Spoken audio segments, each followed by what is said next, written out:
Hello, everyone. This evening, we step into the raw, smoke-laden atmosphere of a medieval peasant village. A world where the scent of burning logs clings to the beams overhead, and the ground beneath you is nothing more than hard-packed earth, swept only when someone thinks of it and never truly clear of scattered chicken feathers. You're standing inside a single-room dwelling where faint candlelight flickers across uneven wooden supports, and the air carries the aroma of tonight's stew, alongside a more distinctly human note. The straw mattress in the corner is uneven and shared a tangled heap of blankets, wool, and whatever straw the goat hasn't claimed. You wouldn't last long here if you expected anything resembling modern privacy or romance. So, before you get too settled, take a second to like the video and subscribe, but only if you truly enjoy the content. And let me know in the comments where you're watching from and what time it is for you right now. Now dim the lights, and let's begin this evening's journey together. You walk across the compacted dirt floor, feeling its rough, uneven surface beneath your bare feet. In the corner, the straw bed has molded itself over years to the shapes of those who sleep on it. There's no memory foam here, just a scratchy echo of the fields it came from. If you're lucky, it's slightly raised off the ground to keep dampness from seeping into your joints. If not, you share it with the family chicken until she finds a warmer spot. This was the intimate setting for most peasant love stories, unfolding on bedding that also hosted fleas, lice, and the occasional mouse racing through the dark. And yet, this was ordinary. In fact, historians still debate whether peasants even saw the bed as a private space or simply another part of daily labor. Your closeness isn't hidden by walls, because there are none. That same mattress is where you give birth, nurse your baby, recover from illness, and yes, try to steal a moment with your partner. Privacy here isn't about space, it's about timing. By the faint glow of the hearth, you might try to create a mood, but mood in a medieval hut comes with smoke stinging your eyes from a hole in the roof that serves as a chimney. The warmth is comforting, especially in winter, so you endure the irritation and the cough. This was romance, shaped by survival. The floor isn't swept for appearances. It's cleared so you don't trip over a stool on your way to bed. You might even have to nudge the family dog or sheep aside before crawling under the wool blankets. The key historical truth is this: most medieval peasants lived in one-room homes where every part of life happened in the same space. Archaeological evidence from peasant cottages shows that sleeping areas were just one section of a multi-purpose room, with animals sometimes kept under the same roof for warmth. That means the soundtrack to your love life might include a goat's bleat or the clank of a cow's chain. Here's the strange part. Some couples actually found this comforting. The familiar sounds, the nearness of people and animals, the steady rhythm of breathing in the dark. It all created a sense of shared existence that in their world was as romantic as a candlelit dinner. If you look closely, a medieval peasant's idea of intimacy was a communal experience, though hopefully without the neighbors literally joining in. Still, there were small ways to carve out privacy. You might hang a rough linen curtain from a beam to create a modest sleeping nook. You might scatter fragrant herbs in the straw to keep bugs away and add a pleasant scent. Imagine tucking sprigs of lavender into the bedding knot for aesthetics, but because otherwise the smell might drive you away before any romantic talk could begin. And remember, there's no evening walk to the cinema or dinner at a candlelit restaurant. Courtship, marriage, and family life all happen within the same few square meters. That means your intimate conversations take place next to a pot of stew and under the crooked gaze of saint icons on the wall. It's humble, yes, but deeply practical. Historians still argue whether peasants saw intimacy as separate from daily life or just another necessary task, like baking bread or mending clothes. There's something grounding about it. No elaborate setups, no checklists, just the willingness to connect wherever you can, even if that means on a lumpy bed with pigs rustling in the background. The packed earth floor beneath your feet carries the day's history. Muddy prints from the fields, spilled broth from dinner, small knee marks from mending a shoe. And now, in the fading firelight, it becomes the stage for something softer, quieter, more human. You shift the blankets, settle onto the straw, and accept that romance here isn't about setting the scene. It's about finding it, no matter how much dirt is on the floor. You wake to the smell of hay and the soft shuffle of animals outside. The roosters have long decided dawn is whenever they please. You step into the morning chill, pulling your rough wool cloak around your shoulders, and the first thing you see is the barn, the social center for the young and hopeful. Courtship here is nothing like noble serenades. It's woven into the rhythm of work, and work is everywhere. You've been noticing how a certain person carries water buckets, the easy swing in their step, the way they toss hair back when it falls in their eyes. In a medieval peasant's world, flirting happens between tasks. You lift a grain sack together. You drink from the same ladle, and if the moment feels right, you hold it a second longer when passing it back. The barn isn't just for oxen. It's a place for subtle exchanges. The core historical fact is that rural courtship often centered on shared labor harvesting, threshing, milking. These were chances for young men and women to be near each other without breaking community rules. Many villages saw work gatherings as safe spaces where romance could grow without suspicion. It sounds wholesome, but there was always a spark of possibility. And here's the quirky part. Some communities had playful work games meant to allow a bit of contact under the cover of labor. Imagine a hay bundling contest where pairs tie and stack together, ending up laughing, tangled in stalks, brushing against each other by accident. It wasn't just fun.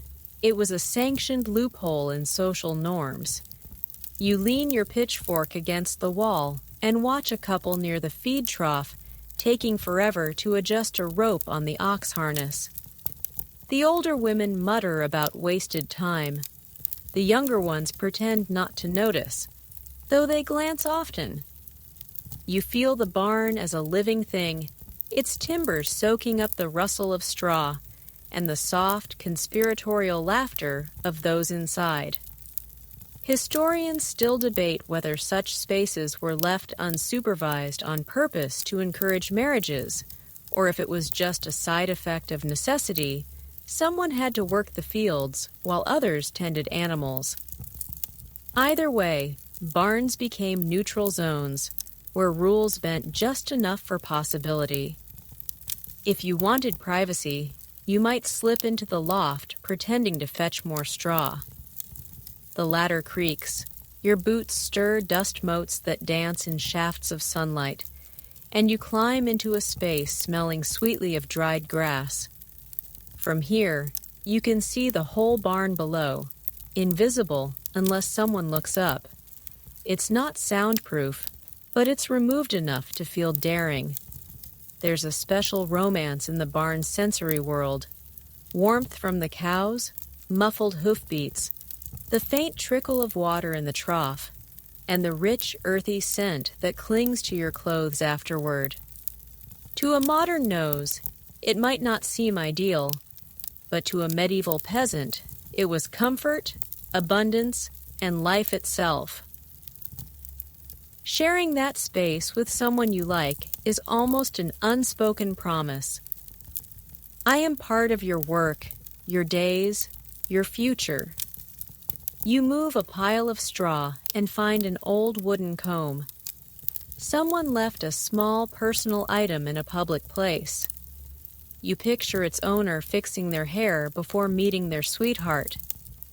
These little tokens are scattered through the barn like clues in a story, hinting at private lives woven into daily labor. And maybe tonight, when the animals are fed and tools are put away, someone will suggest checking the harnesses one more time. You'll follow, pretending you don't know exactly what they mean, and the barn will close around you like a conspirator, holding its breath until you leave. You sit up on the edge of the bed you share with most of your household and stretch, your breath fogging slightly in the cool morning air. Across the room, your younger siblings are still curled together like puppies, and the hearth has burned down to embers. Outside, mist hangs low, and through it, you hear the distant ring of the church bell. Another reminder that life here follows rhythms far older than you. Today is market day, but before you reach the stalls, you'll witness a tradition that's equal parts awkward and oddly charming. The one-room home isn't just where you sleep and eat. It's also the stage for one of the most public parts of private life, the bedding ceremony. Imagine this happens when a couple is newly married and the entire community decides it's their duty to send off the first night properly. Neighbors and relatives crowd in, cracking jokes, singing songs, sometimes even guiding the newlyweds to bed with teasing and blessings. It's not about voyeurism in a crude sense. It's the village claiming a stake in the union, making sure it starts strong. Records from rural parishes show this wasn't just for nobles. In many peasant villages across Europe, the putting to bed was a semi-ritual act that blurred celebration and community oversight. The idea was to strengthen bonds, ensure legitimacy, and yes, give everyone a bit of entertainment in a life with little of it. In one 14th century French village account, the groom's friends carried him into the bedroom on their shoulders, while others tossed handfuls of grain across the bed for fertility. In another, from rural England, the bride's veil was snatched at the doorway, supposedly to let blessings in, but clearly for a burst of rowdy laughter. Social historians still disagree on whether these ceremonies were joyful for the couple or quietly dreaded. On one hand, it was a kind of wedding gift from the whole village. Food, song, support. On the other, it meant almost no privacy on a night you might have wanted for yourselves. You can imagine the flushed faces, forced smiles, nervous glances at the door as another aunt or cousin steps in to wish you well. The sensory details are vivid. Candle wax dripping onto floorboards, faint fiddle music from outside, the press of bodies in a small room thick with wood smoke and laughter. A neighbor hands you a mug of ale to keep warm, but you're not sure if it's for comfort or courage. The straw mattress creaks when you sit, and someone shouts from the doorway, "Make sure it doesn't squeak too much," sending the crowd into roars. There's a strange intimacy to it, not just between the couple, but between the couple and the entire village. It's a reminder that in the medieval world, marriage wasn't only about love. It was about alliances, property and shared survival. The private was always, to some degree, public. When the door finally closes and the last guest stumbles away, you can still hear muffled singing fading into the night. The hearth glows faintly, the blankets are warm from the press of bodies, and you're left in that curious medieval mix of romance and ritual, where your first night together comes preloaded with both blessing and burden. The air outside is sharp with the scent of wet earth, and you follow the winding path toward the churchyard. The wooden doors are still shut, but you're not here for Sunday Mass. You're here for something older, more unusual a custom that unfolds right at the threshold. In certain parts of medieval Europe, promises of love and fidelity weren't always sealed inside the church before the altar. Sometimes they were spoken outside, literally on the church doorstep, as if the building itself was listening. Village customs show this was more than a quaint habit. For many peasants, entering the church for a marriage meant fees, official witnesses, and the priest's record book. Standing at the doorway, however, let couples make vows in full view of the community without the full cost or formality. Some called it troth plighting. Others saw it as the first step toward eventual church recognition. You can picture it now. The wooden planks beneath your feet, worn smooth by decades of villagers passing in and out. The air smells faintly of candle smoke leaking from cracks, and your breath mingles in the cold with the person you're about to pledge yourself to. Behind you, a few neighbors pretend they're on their way to fetch water, but they linger just long enough to hear the words. In one 15th century English parish register, a couple exchanged vows this way while holding hands over the threshold stone. The record notes it was as binding as the altar, as long as witnesses could confirm it. In other cases, the local priest might stand just inside the doorway, peering out, offering a blessing without stepping into the open air, half in, half out, as if to preserve the church's dignity. Researchers remain divided on whether these doorstep vows were a legal workaround or a cultural preference. For poorer villagers, it may have been the only affordable option. For others, it might have carried romantic symbolism. The doorway as a transition from one life stage to another. There's a certain poetry to it. The heavy wooden doors frame you both. The carved saints look down with patient expressions. Your hands are rough from work, but steady as you speak the words you've chosen, words that feel both ancient and entirely your own. A gust of wind rattles the latch, almost as if the church itself is giving approval or warning. Afterward, there's no fanfare, no feasting tables, no hired musicians. You might share a piece of bread on the walk back to your cottage, or stop to greet friends who ask if it's official now. In your heart, it is. The church steps are behind you, but the weight of the moment clings like the faint scent of incense in your clothes. A quiet reminder that sometimes love in the medieval countryside needed no more than a threshold to stand on. The year turns in a slow circle here. The sky shifts its color. The fields change their scent. And with each season comes a different rhythm of village life. Love, like everything else, bends to these cycles. You might think desire is constant, but in the medieval countryside, it often rose or fell with the calendar. The very pattern of planting and harvesting shaped when and how couples found time for closeness. In the long months of spring, the air is restless. The thaw releases the smell of wet soil, and the planting season demands every able body. Hands are busy, backs bent. Yet the days grow longer and warmer, making twilight walks or stolen moments behind a hedge possible. For some, spring was the gentle beginning of courtship, when the future felt as open as the plowed fields.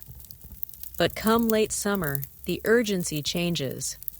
The harvest looms like a king demanding everything from his people. It's well documented that during harvest, even married couples saw each other less in private. Everyone rose before sunrise, working until the moon climbed over the fields, meals eaten quickly under the open sky. Exhaustion wasn't just physical. It seeped into the small rituals of affection. You might exchange nothing more than a nod across a field, your hands too blistered for anything gentle. Still, there was a strange intimacy in the shared labor, a kind of wordless bond reinforced with each tied sheaf and carried basket. Winter, however, was a different story. The days were short, the fields lay dormant, and the hearth became the center of life. Couples found themselves indoors far more often, pressed together against the cold, their breath mingling in the shadows. The lack of agricultural urgency meant time for talking, for laughter, for warmth that wasn't just about firewood. In some villages, winter was even regarded as the season of conception, its timing ensuring births would come after the next harvest when food was more plentiful. Not every scholar agrees on how deliberate this was. Some argue that birth record patterns are more coincidence than strategy, pointing to the unpredictability of medieval life. Disease, famine, and the occasional war could scatter even the best-laid plans. Others believe couples and communities were far more calculating, consciously aligning intimacy with survival needs, even if they didn't write it down. One 14th century farming diary from Flanders notes that in summer, the bed is for rest, in winter for love, followed by an entry on sheep shearing, suggesting the writer saw no separation between work and affection. They were all part of the same cycle. Imagine the comfort of that rhythm, the way it sank into your bones, the busy urgency of planting, the long silence of winter evenings, the soft in-between days of autumn when the year seemed to sigh before starting over. The sensory contrast between seasons was stark. Summer's love smelled of sweat and fresh-cut grass, the air alive with crickets. Winter's love was wrapped in the smell of wood smoke and wool, with only the creak of cottage beams to break the hush. In spring, you might find yourself laughing with your partner while mending tools in the yard, sunlight spilling over the garden plot. In autumn, you'd trade those bright hours for the slow satisfaction of sharing a jug of ale by firelight, knowing the fields were done for the year. Market gossip often reflected these patterns too. In spring, you'd hear whispers of who had been walking together after Vespers. In autumn, the talk might shift to who was expecting a child in the coming spring. A casual calendar kept in the minds of every watchful neighbor. Marriage arrangements were sometimes planned to align with these seasonal tides. A wedding in late winter allowed the couple to settle in before the hardest field labor began. A wedding in early autumn came with the promise of enough stored grain to start a household. There's a kind of romance in the inevitability of it. You couldn't fight the seasons, so you learned to live inside them. Modern life might let you turn on a light at any hour, work when you choose, and find privacy in abundance. But in the medieval village, love was always in conversation with the land itself. The rain, the frost, the swelling of the grain, they all had a say in when you reached for another's hand. And so you find yourself on a late winter night, the wind pushing against the shutters, the fire painting the walls in flickering amber. There's nowhere to be tomorrow except where you already are. No field calling you before dawn.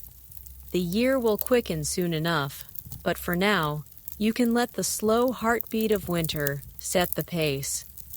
In this season, desire doesn't hurry. It settles in, uncoiling like a cat by the hearth, content to linger. The barn smells different after dusk. The air turns cooler, the dust settles into the shadows, and the last golden streaks of sunlight fade from between the gaps in the timber. You know the work is done because the animals have gone quiet, save for the occasional slow shuffle of hooves or a contented sigh from the cow stalls. And yet for some, the real purpose of climbing that ladder into the loft is only beginning. Across medieval villages, lofts served more than their obvious function of storing winter feed. They were high, secluded, and muffled by the scent and texture of hay places where you could be out of sight without being far from the center of life.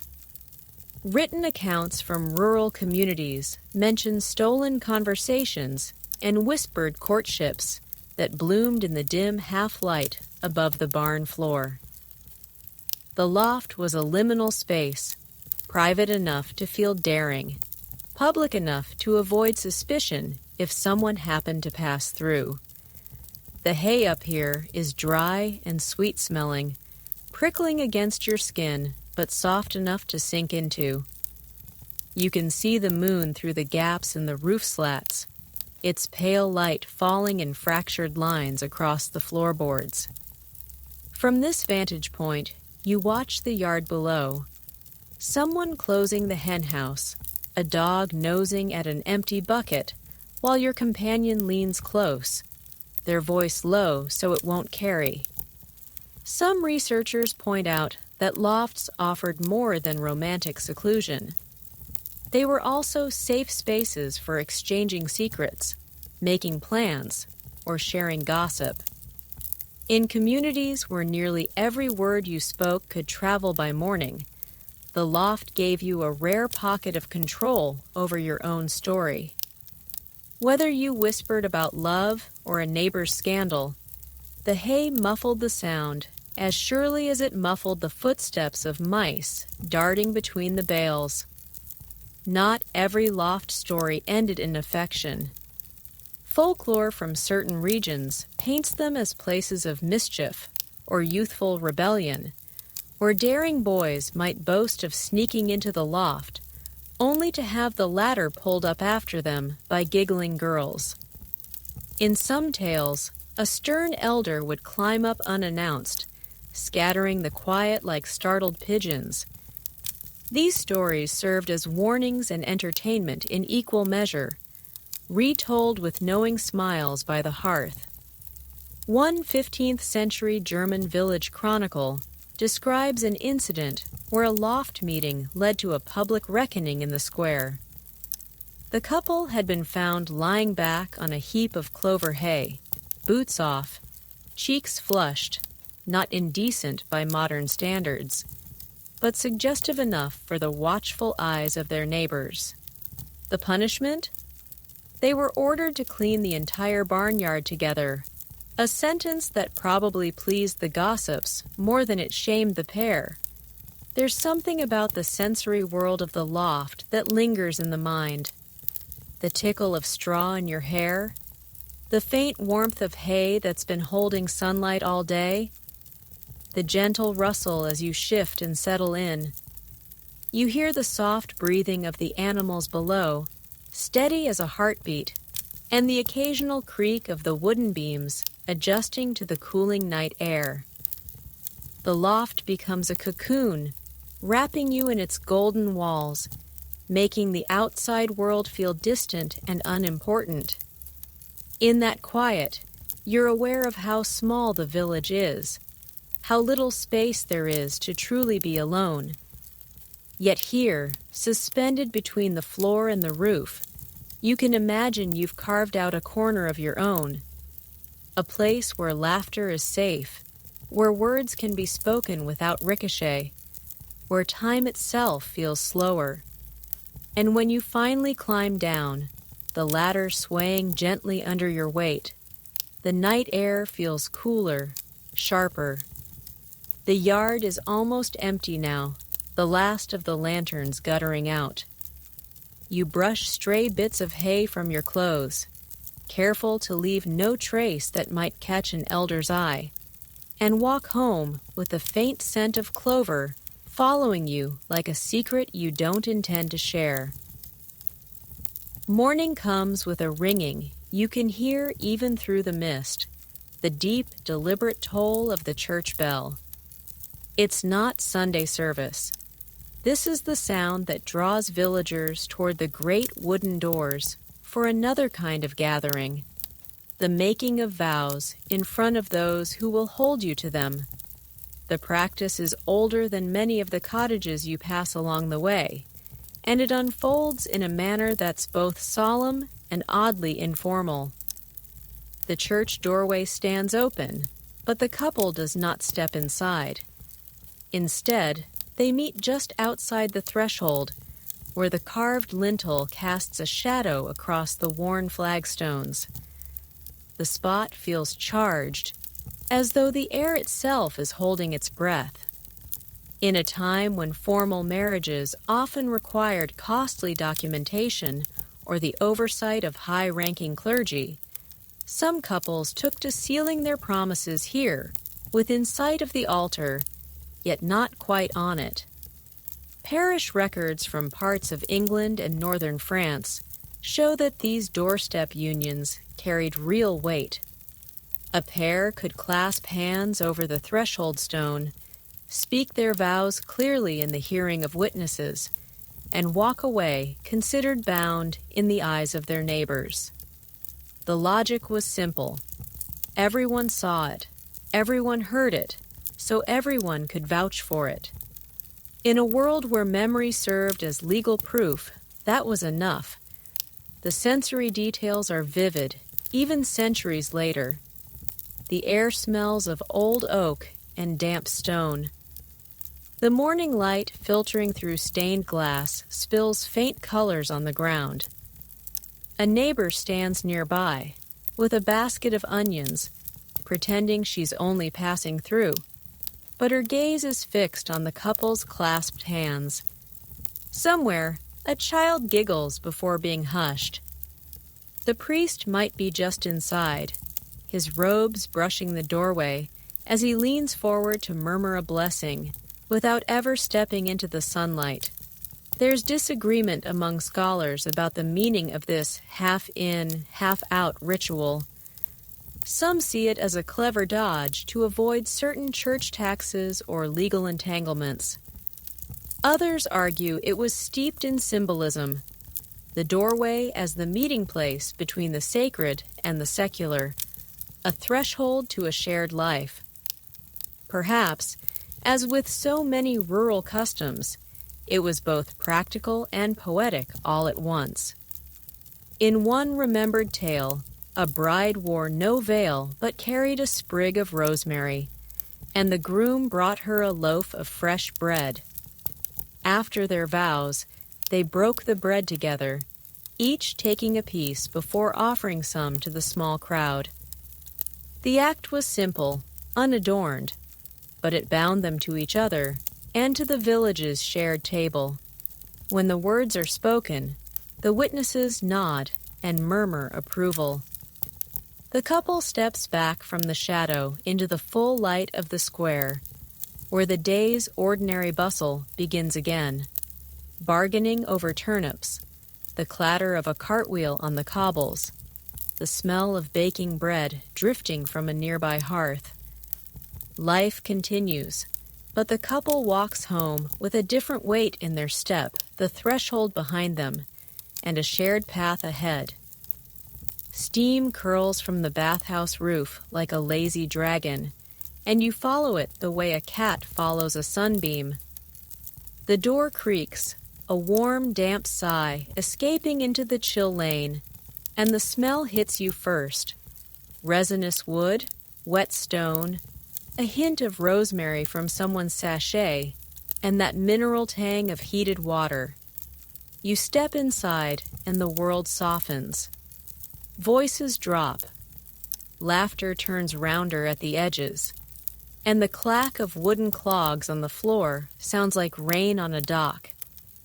Compared to the smoky cottage and the loft's dust, this is a different planet. Slick, bright, and pleasantly drowsy. You set your bundle on a bench and look around. The attendants move like practiced dancers, refilling buckets, stoking the furnace, passing out little wooden ladles for pouring hot water over shoulders. The tubs are not private so much as personal. You slip into one and feel your bones remember they've been cold for months. The surface shivers when you breathe. Someone to your left hums a scrap of a song you recognize from last midsummer, and you realize the bathhouse is as much a memory vault as a place to get clean. City and market town records make it clear that public baths were a fixture across late medieval Europe, especially in German lands, France, and parts of Italy. Guild ordinances regulate opening hours, wood supply, and even the quality of towels, as if cleanliness itself needed a union rep.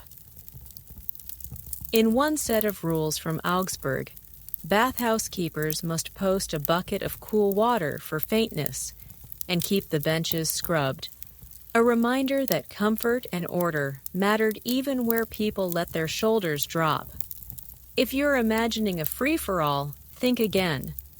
The bathhouse is managed like a mill, but scented. Of course, regulation rarely stops rumor. The bathhouse is the warmest gossip mill in town.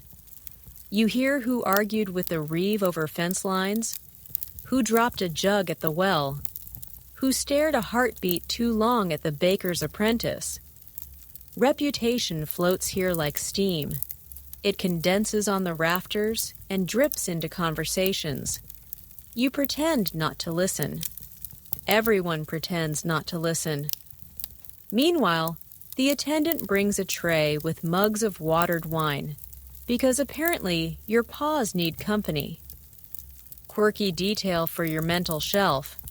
Some places served snacks and drinks in the tubs, a kind of medieval spa tavern. Picture yourself nibbling a piece of honey cake while soaking, trying not to let crumbs escape into the water like tiny ships of shame. In a few illustrations, bathers wear conical felt bath hats to keep their heads cool, a look that says, relaxed wizard, more than health regimen. It is practical and also a little fabulous. You glide your hand through the water and feel the heat return feeling to your fingers. Across the room, a couple shares a low-voiced joke, their laughter dissolving into the steam. That is the quiet truth of this place. The bathhouse is a social cushion, a pocket of amnesty where conversation loosens and glances grow friendly. Affection here is public but softened. People sit shoulder to shoulder, passing the ladle, offering a towel, complimenting each other's rosemary sachets with a sincerity that might be flirtation or might just be gratitude. Scholars are still split on how mixed these spaces typically were. Some periods and regions likely hosted co-ed bathing at certain hours, while others enforced alternation by sex or strict separation behind screens. Church councils and moralists issued periodic warnings about indecencies in baths, which tells you less about what always happened and more about what worried them. The truth seems locally flavored. What is improper in one town might be ordinary in the next, the rules fogging and clearing with the steam. Meanwhile, you discover a secret bathhouse law. No one moves fast. The heat slows you down, turns your thoughts to syrup, and even the snarkiest neighbor becomes a mellow reed in the warm current. That does not mean the place is innocent. The bathhouse keeper takes care to usher out rowdy youths and to keep a watchful eye on alcoves where shadows gather too eagerly. Municipal fines exist for disorderly conduct among bathers, which is bureaucratic code for you know exactly what. Let's keep it PG and say the staff know how to tap a bucket against the floor in a way that resets the room's mood. You lean your head back against the rim and watch the ceiling beams darken with moisture. Somewhere behind the furnace wall, a log shifts with a hollow thump. There's a pleasant vanity to the bath as well. The little wooden combs, the packets of herbs tied up in cloth, the way people emerge glowing as if the world has been sanded smoother. If you came here after a long day threshing, you leave feeling as if you could be painted into a manuscript margin with tiny gold leaf around your cheeks. Not everyone approves. A friar on the square has been known to sermonize about the perils of warm water and warmer company. And after waves of plague, some towns curtailed bathing, or at least the sociable kind. The rationale shifts. Sometimes hygiene is praised, sometimes feared. But the bathhouse persists like a stubborn spring.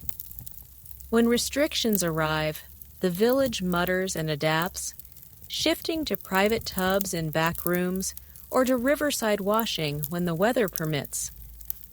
The steam belongs to people, and people are inventive.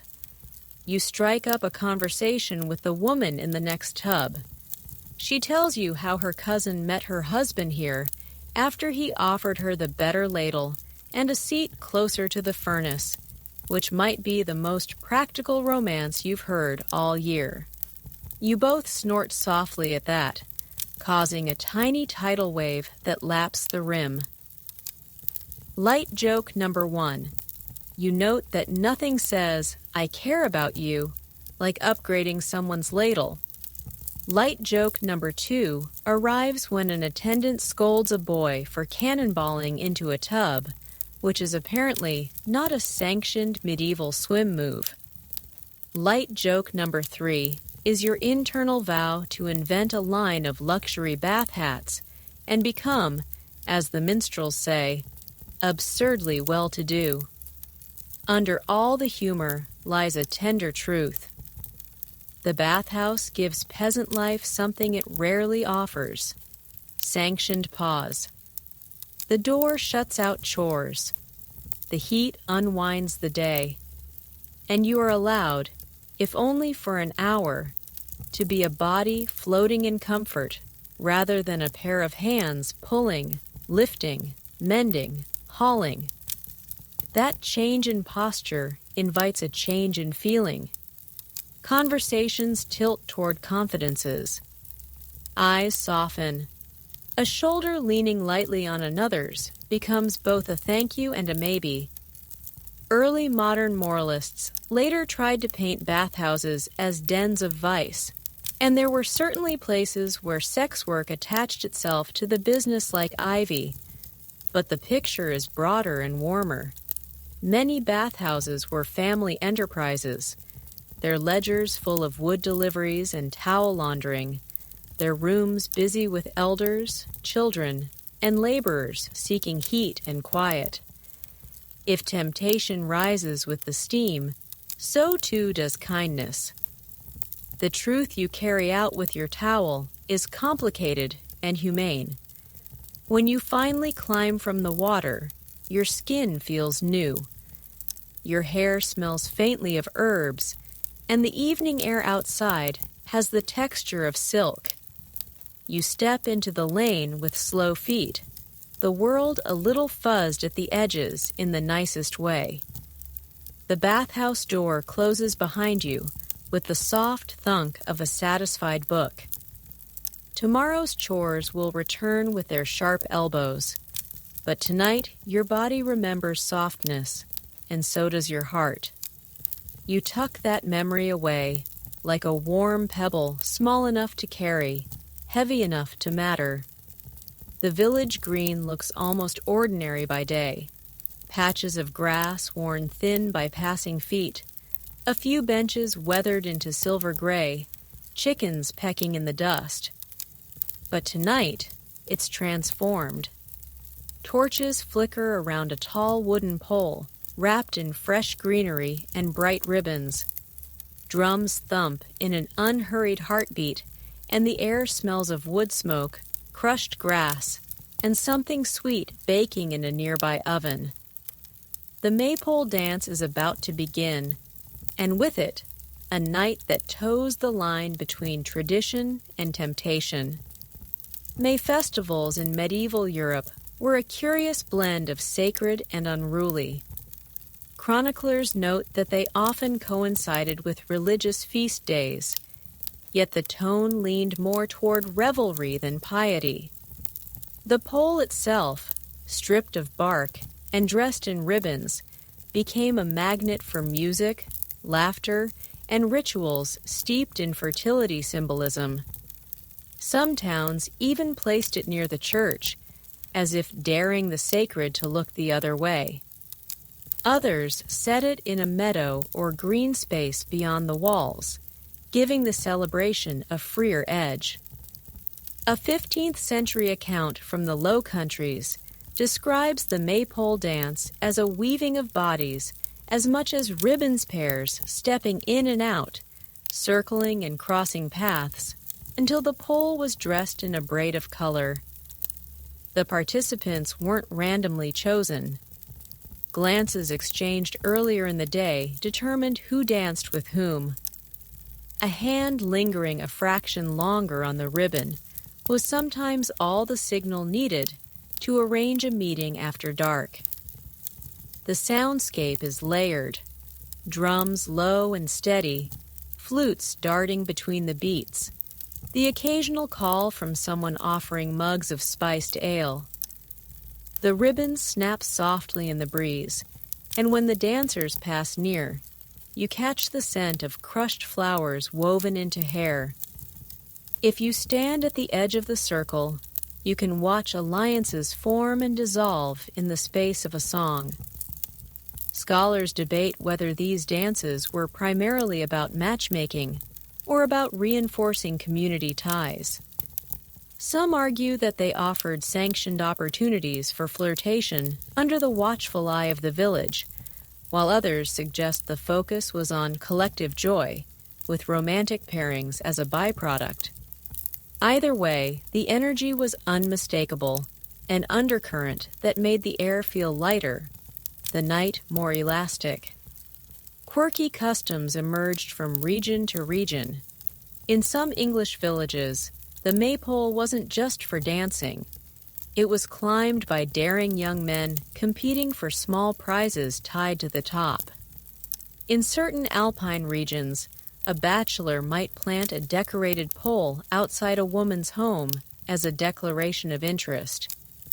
In both cases, the gesture mixed bravado with a hint of public claim, and the resulting gossip could fuel the next week's market chatter. From where you stand, the dance is hypnotic. Feet kick up dust in perfect counterpoint to the ribbons winding tighter around the pole. There's a rhythm to the weaving, and when the music shifts, the dancers reverse, unwinding what they've made, a quiet reminder that connections can loosen as easily as they form. You feel your own body swaying in time, even if you never touch a ribbon. The night deepens. Lanterns swing from posts, casting warm puddles of light across the grass. The music softens, replaced by scattered conversations and laughter that carries across the green. Somewhere in the shadows, a few pairs drift away, disappearing into the lanes that spiderweb out from the village heart. No one pretends not to notice, but no one comments either. It's part of the rhythm, as natural as the weaving and unweaving of ribbons. And when the last drumbeat fades, the maypole stands alone, dressed in its tangle of colors. Tomorrow it will be just a pole again, a tall stick in the ground, with ribbons fluttering in the daylight. But tonight, it was a magnet for movement and glances, a reminder that even in the most tightly bound community, there's always a thread or two left loose, waiting to be picked up when the music plays again. The bed smells faintly of smoke and wool, but tonight it also holds something less tangible. Luck. Or so you've been told. Earlier in the day, you noticed your partner slipping away from the hearth and returning with an oddly lumpy pillow. Now, as you pull back the blanket, you feel it, a bundle tucked beneath the sheets, small enough to hide in a closed fist, but heavy with meaning. In the medieval countryside, superstition wrapped itself around intimacy like ivy, and one of its strangest tendrils was the habit of placing charms in the bed to protect or enhance fertility. Archaeological digs in rural homes have uncovered tiny pouches, knotted cords, and even small carved tokens hidden near sleeping areas. These weren't decorative. They were working tools of folk belief intended to ward off illness, bad luck, or an evil eye that might harm the couple's chances of conceiving. Some were stitched with symbols, others filled with herbs like rosemary, rue, or pennyroyal plants, thought to have power over the body in ways both protective and persuasive. Written notes from 14th century herbalists make it clear that these practices sat somewhere between medicine and magic.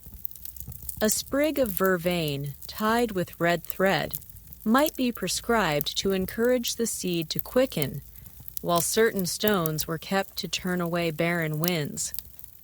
The language is both poetic and opaque, which probably suited the people using it. Mystery was part of the charm's power.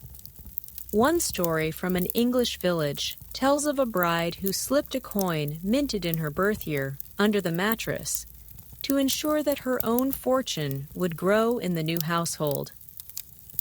In another, from the hills of Bohemia, couples placed a length of braided hair beneath their pillow, binding their lives together in a literal thread.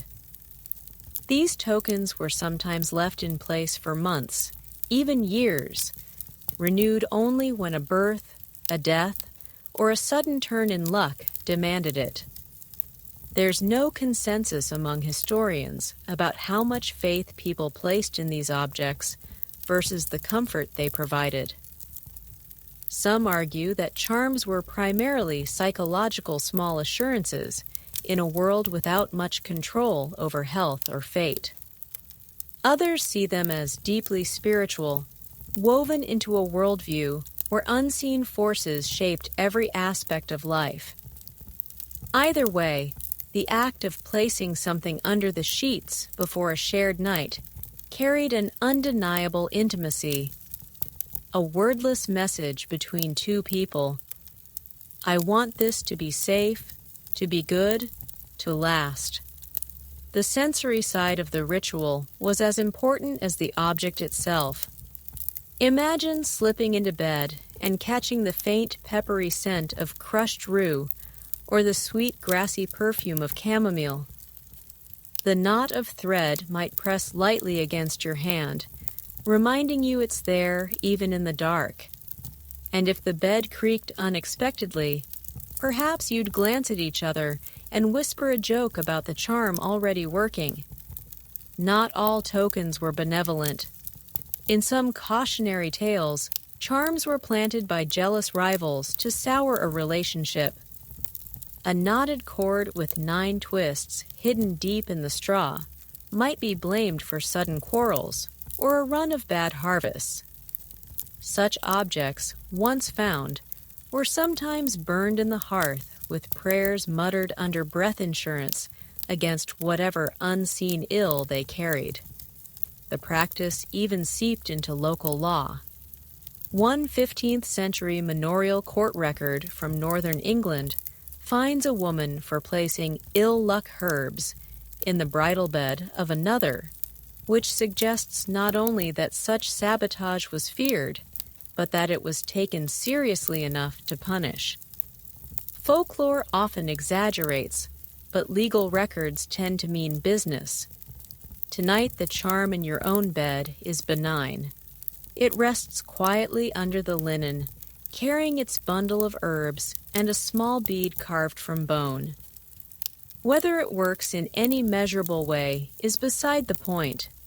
The point is that it was placed there for you with care and intention in a world where care itself is a precious currency.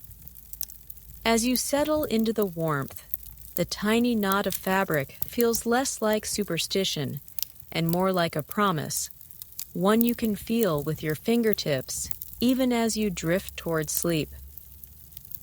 The cottage is quiet except for the slow crackle of the hearth. Outside, the night deepens, and you know that before long, the household will sink into the peculiar rhythm of sleeping in shifts. To a modern ear, it sounds odd. Why break sleep into two parts?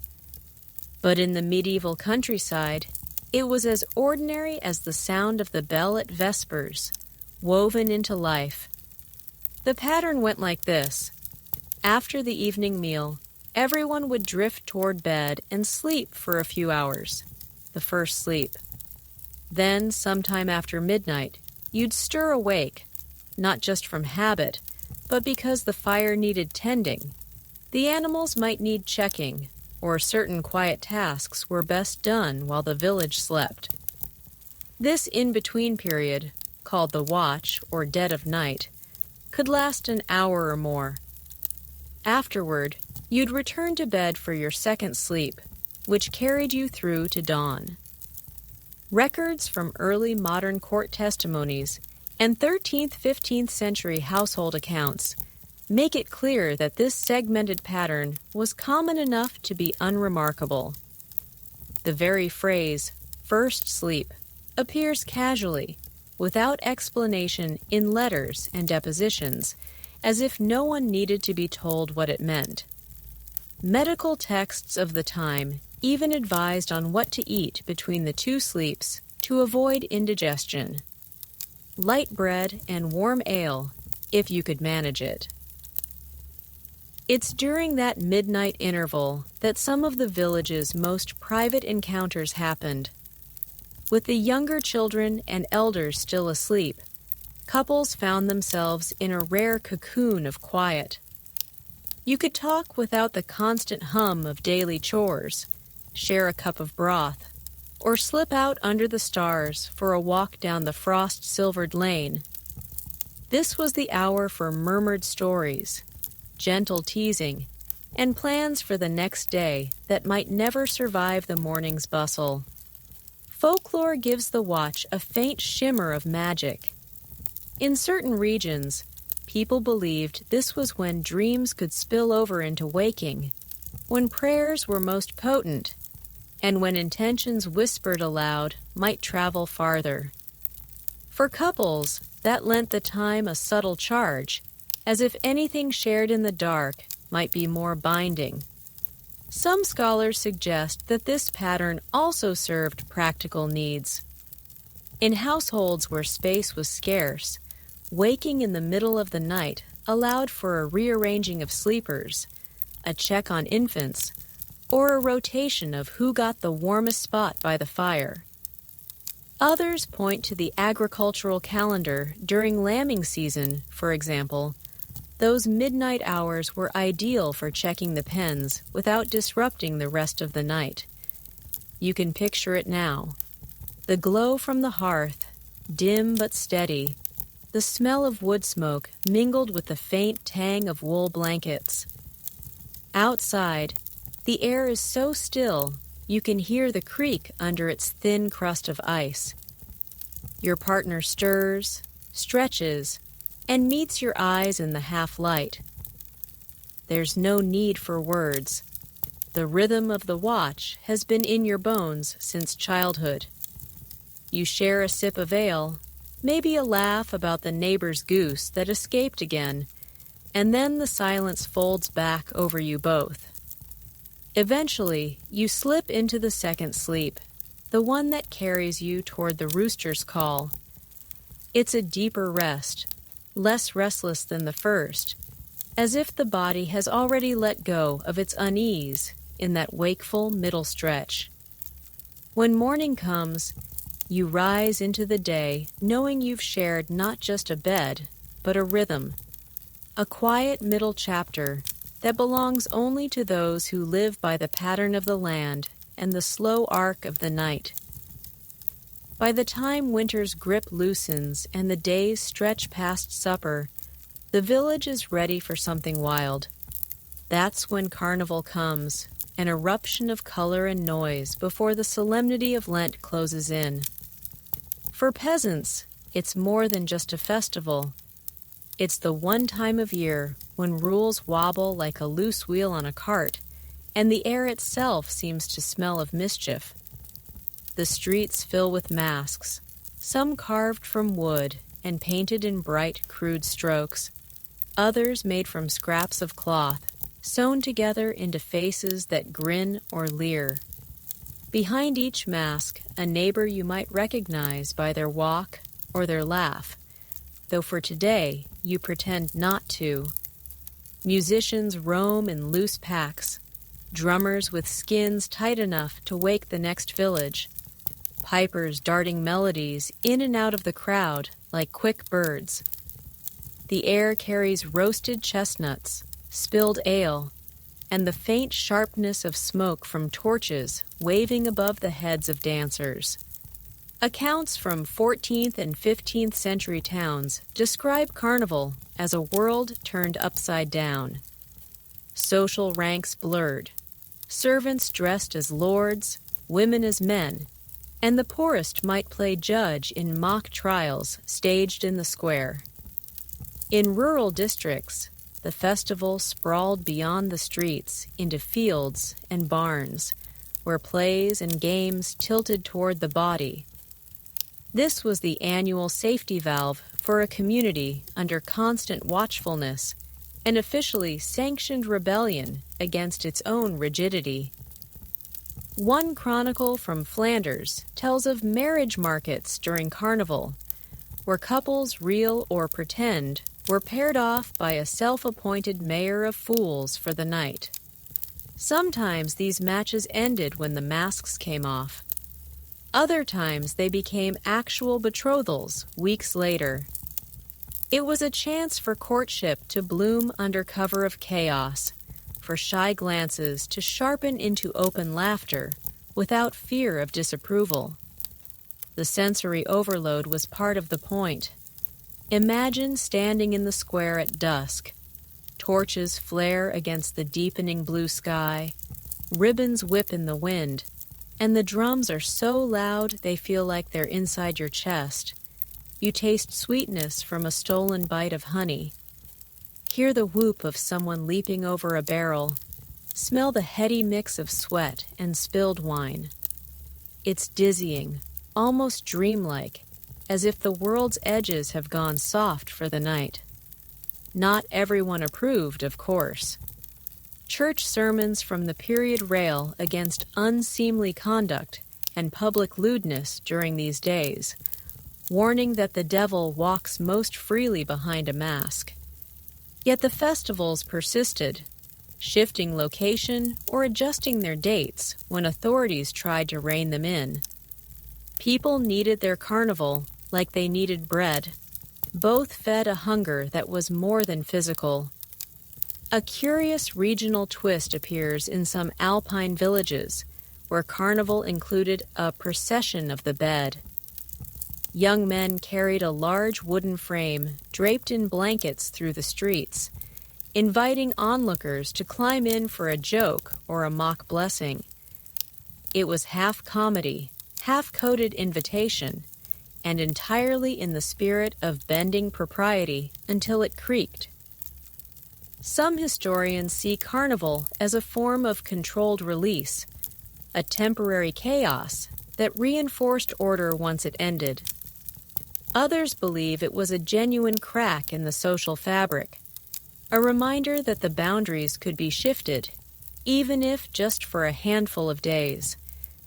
Either way, it offered moments that might never have happened in the rigid daylight world. A masked dancer pulling you into the circle, a whispered joke that feels sharper because you can't see the speaker's eyes, the warm press of strangers in a space too small for so many bodies. By morning, the streets will be strewn with wilted flowers, broken ribbons, and the dregs of overturned mugs.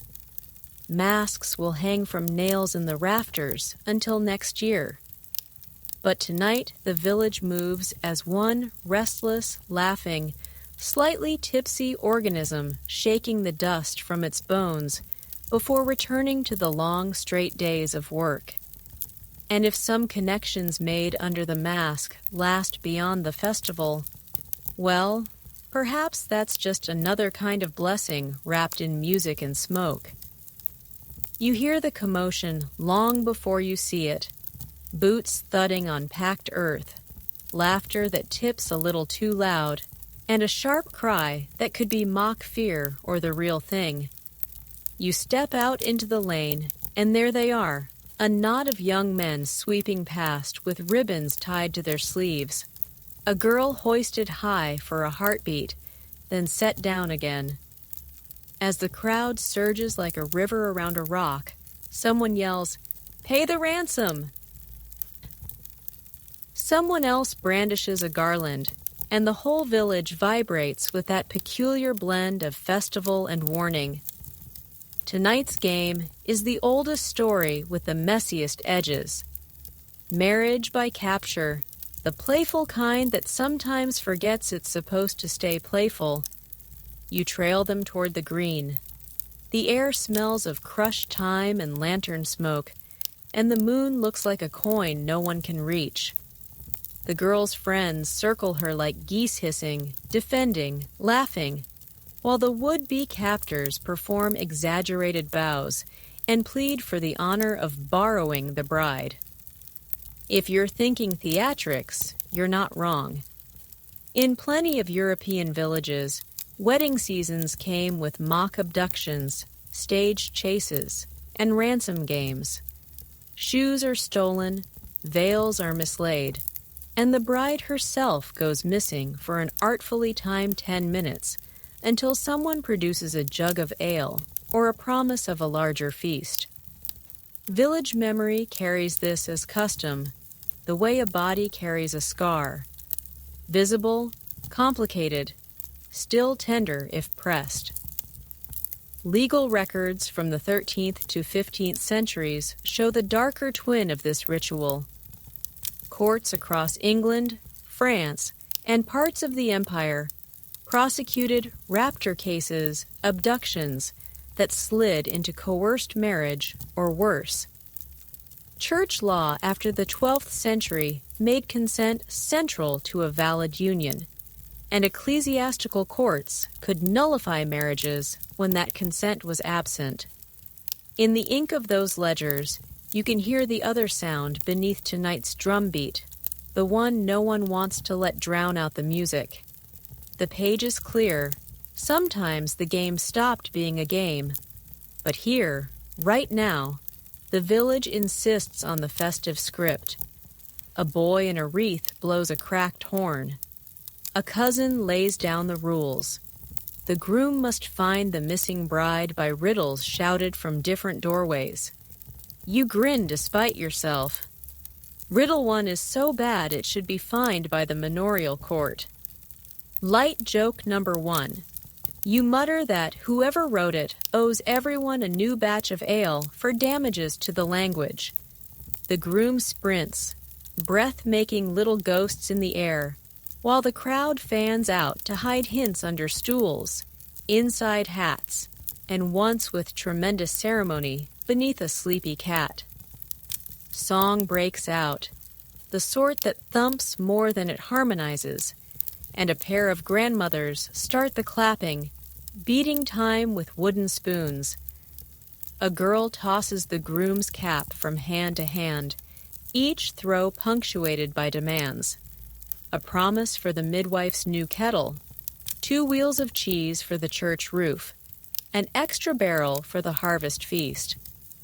If ransom is a joke, it is also accounting. Weddings are community projects, and this rowdy ledger ensures everyone sees what is being invested in the union. Ethnographers who later collected village customs describe versions of this far beyond one valley. In some places, the bride's shoe is the hostage, paraded on a cushion until beer liberates it. Elsewhere, the bride herself is kidnapped to a neighbor's cottage, where she is plied with sweet buns, while the groom negotiates her return in public half-proof that he can provide. You can almost hear the moral humming under the laughter. A marriage feeds more mouths than 2. The tricky part is intent. Some researchers read these rituals as symbolic rehearsals of an older reality, a domesticated echo of real abductions from an earlier age. Others see them as theatrical tests of generosity and resolve, a way to measure a groom's standing with wallets and wit rather than muscle. The field still has not settled on a single interpretation, and probably never will. Local practice is stubbornly local. What rings constant is the village's need to witness the crossing from single to wed and to mark that crossing with noise. You catch up to the groom near the alehouse, where the loudest riddles are being broadcast from a window full of laughing faces. He is red-cheeked, determined, and not nearly as clever as he thinks he is. Light joke number 2. He declares he will follow his heart, then immediately runs the wrong direction, which is perhaps the most accurate metaphor for newlyweds anyone has performed. A chorus of aunts corrects him without mercy. He bows, recovers, and finally locates the bride a triumphant reveal behind a curtain of drying linen, steam ghosting up from the tubs like applause. For a second, the world shrinks. The crowd hushes. She steps forward, not so much rescued as choosing to be found, and places her hand on his wrist where the pulse runs.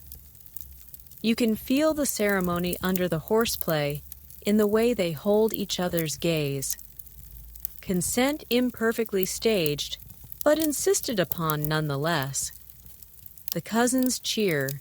The wreath boy toots the horn again, which remains a sonic crime. Light joke number 3. You vow silently to steal that horn in the name of public peace, then realize that would count as yet another abduction, and you've had enough felonies for one evening. The pair is led to the green, where a rope is stretched low for a hurdle jump. He must lift her, clear the rope, and not drop her in the mud that everyone pretends is not waiting like a hungry mouth. On the first try, he stumbles, they teeter, and the rope keeper wickedly raises it a finger higher. On the second, he finds his footing, and the collective intake of breath turns into shouts as they sail over, landing in a spray of damp earth and ribbon tails. Mud streaks their boots. Pride shines from their faces. If the village wanted a picture of partnership, it has one. Somewhere between the laughter and the reclaimed shoe, someone slips a sprig of rue into the bride's palm. A quiet apotropaic gesture against envy and ill will. It is a tiny, pungent mercy, a reminder that even amid the jests, protection matters. A jug appears. The rim passes from hand to hand. The ransom has become a toast. The night pushes a little warmer around the circle. Walking home, your thoughts don't quite settle. The theater has worked its charm. It has also exposed its seam. Custom can blur harm and humor until neither is easy to separate in the dark. Medieval villagers knew that too. That is why there are rules under the noise, why elders watch the edges, why the priest is conspicuously visible on the lane, and why the alehouse shutters are left open a hand's width. The ritual insists that a line exists and that the village together keeps it. When the couple finally disappears into the maze of cottages, the green exhales. Ribbons snag in hedges. Laughter fades into the smoke of banked hearths, and the moon climbs the last inch to the top of the church roof. What remains on the ground looks like the end of any party. Scuffed footprints, a bent garland, the groom's cap rescued from its travels. What remains in the mind is thornier and more precious. The knowledge that union is public, that joy is policed by care, and that the oldest stories need chaperones as well as singers. The alehouse door stands open, spilling lamplight onto the lane and drawing you forward on the scent of malt and smoke. Inside, the room is a patchwork of rough-hewn tables, long benches polished by years of elbows, and low beams that force the tallest patrons to duck as they cross. A pot of something hearty simmers at the hearth barley broth, maybe, and above it hangs a rack of mugs waiting to be filled. The air is loud with talk and laughter, but underneath it all hums the rhythm of tankards meeting tables, the heartbeat of every village evening. For all its noise, the alehouse is not chaos. It has its own choreography. Neighbors cluster according to trade, age, or temperament. Farmers near the door so they can come and go. Craftsmen closer to the hearth. And at least one table claimed by women who come to trade news under the cover of buying beer to take home. The alewife sharp-eyed and quick with her ladle runs the room like a general, making sure no one's cup stays empty long enough to think about leaving. Guild records and manorial accounts confirm that alehouses were essential to medieval rural life, not just for drink, but for gathering, bargaining, and hearing the day's unofficial news. Without taverns and inns in the hamlet, the alehouse filled the role of both cafe and community hall, where you might settle a debt, hear the latest on a neighbor's sick cow, or learn who was courting whom. The line between public and private blurred here. Conversation could turn from harvest prices to personal matters in the space of a swallow. The flicker of flirtation was part of the atmosphere, as familiar as the smell of hops. A sideways smile while passing a mug, a hand brushing another's when settling change, a joke told with eyes fixed a little too long. These were the small currents beneath the roar of voices. Couples might meet here as just neighbors, but leave having arranged to walk home the long way. In a culture with few sanctioned spaces for courting, the alehouse offered a warm, noisy cover for such beginnings. In one 15th century court record from Kent, a dispute over a marriage arrangement started when a young man was accused of over-familiar converse with a brewer's daughter during a busy market evening. His defense: he was only asking about the quality of her hops. The bench of elders fined him anyway, perhaps less for impropriety than for the crime of thinking anyone would believe the excuse. Not all alehouse courtship stayed light-hearted. Sometimes drink loosened tongues past the point of charm, and the alewife would intervene, often by sliding a bucket of cold water onto the table with a pointed look. Some regional bylaws even gave alewives authority to eject anyone who disturbed the peace with importunities, a polite phrase for bothering people who weren't interested. Still, much of the intrigue here was unspoken. You sip your mug and watch the subtle patterns. Who leans in? Who leans away? Whose laughter rises half a pitch when a certain person approaches? The smell of yeast and wood smoke clings to everyone equally, masking whatever scent might have been carried in from the lane. Somewhere in the background, a half-tuned lute is coaxing out a melody that keeps getting lost under the din.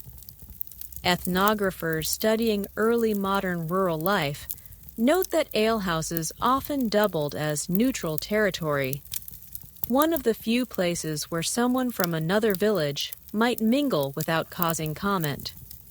That opened the door to romances that crossed parish lines, which could be thrilling or problematic depending on family alliances and rivalries. Here in the golden lamplight, differences blur. Everyone's hands are calloused, everyone's boots are muddy, and everyone's eyes catch the firelight the same way.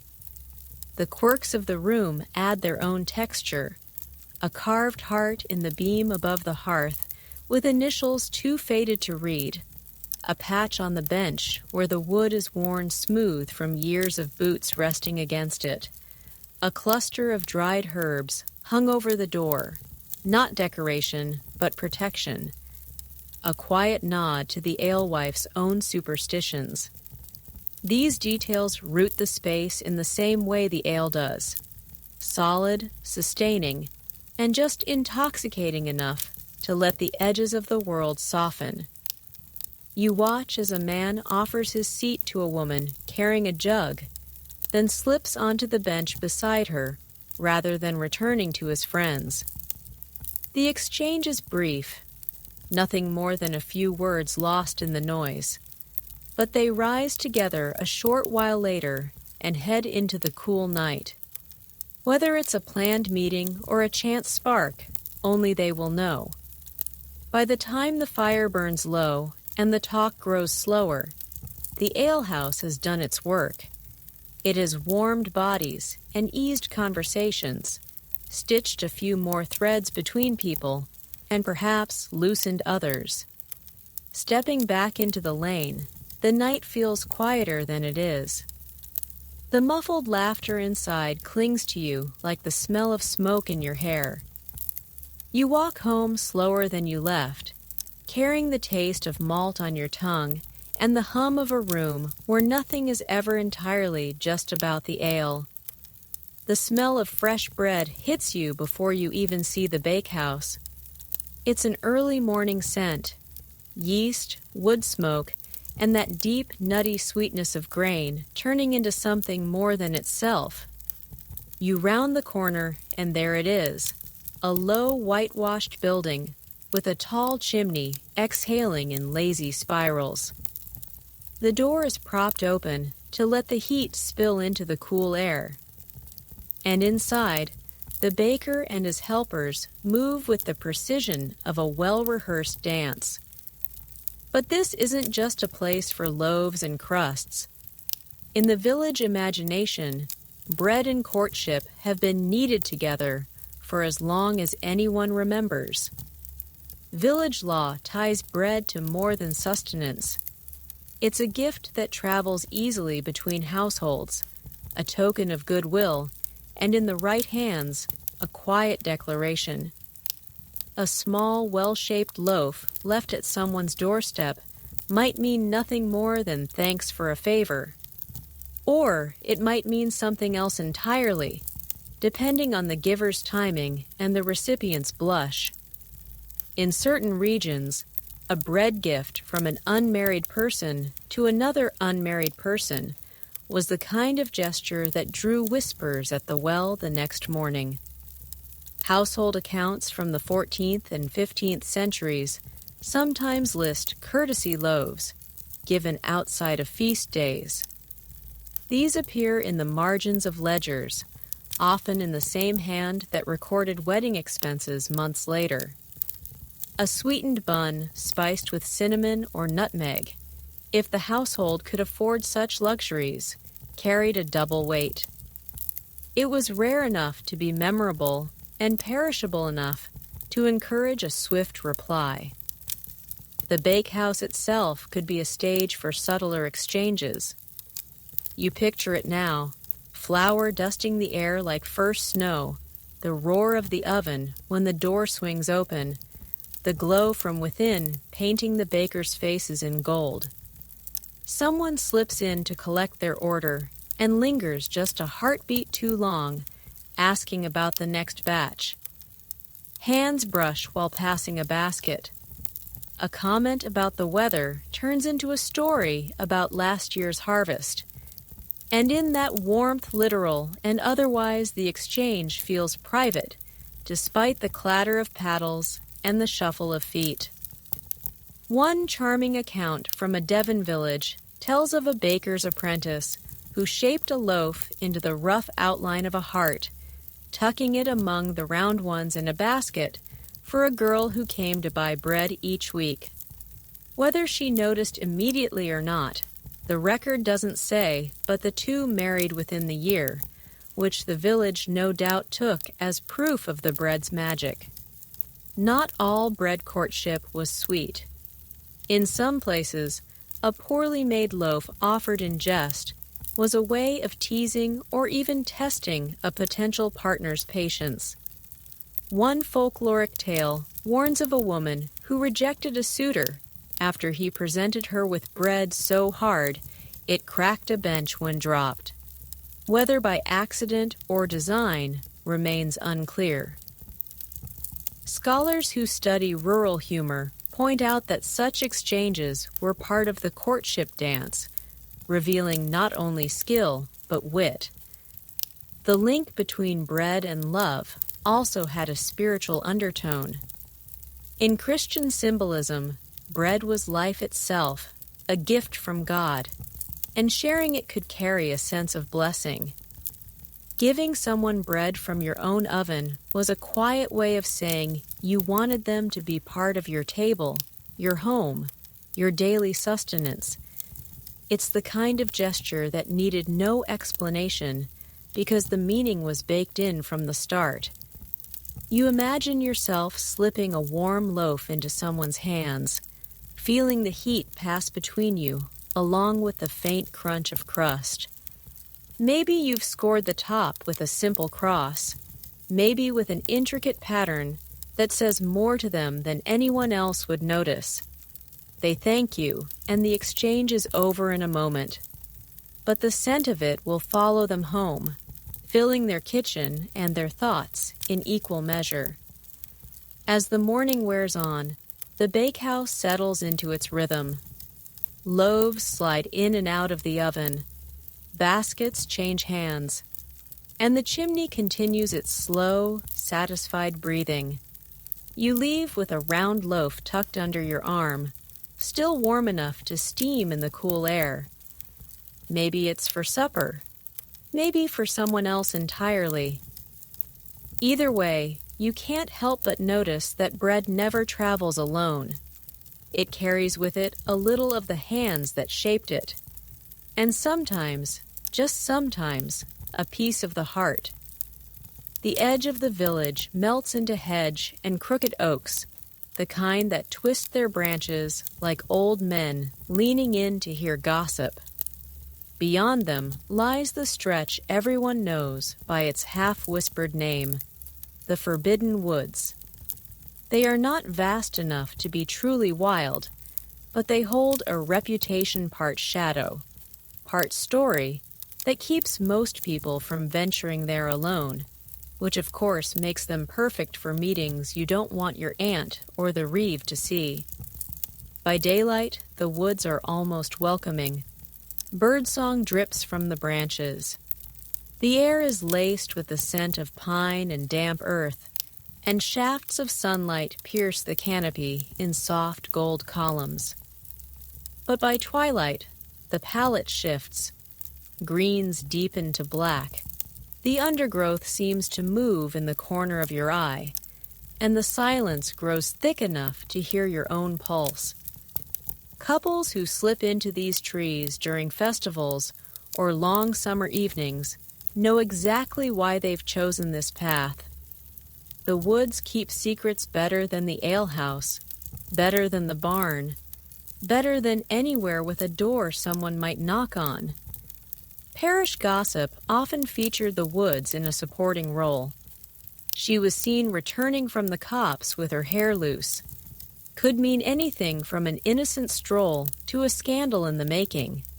In a few court testimonies from the 14th century, disputes over promises made under the green boughs reveal that these wooded meetings sometimes carried as much social weight as a public vow, if the right people heard about them afterward. Folklore wrapped the woods in a mix of caution and invitation. Certain glades were said to be blessed spots where lovers' promises would hold fast. Others were hungry places where stepping into the wrong ring of mushrooms could leave you cursed in love for a year. These tales served as both deterrent and dare, and the result was predictable. Those with bold hearts or curious minds found themselves testing which stories were true. One particularly vivid account from a rural Welsh village tells of a young man who left a posy of wildflowers in the hollow of an oak for a girl he'd been too shy to speak to in public. She found it, replied with a ribbon tied to the same branch, and over the summer, the two built an entire courtship in silent offerings before ever meeting face to face. When they finally did, it was under that same oak, with only the breeze for a witness.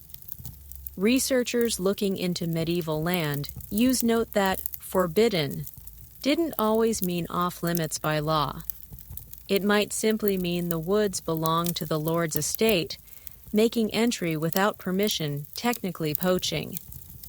The thrill of trespass added spice to the rendezvous. It also meant an unspoken rule. If you were caught, you claimed you were gathering firewood or mushrooms, even if your hands were suspiciously empty. The sensory pull of the woods is undeniable. You step under the canopy, and the village noise falls away. Leaves shift overhead in a low, constant murmur, as if the trees are holding their own counsel.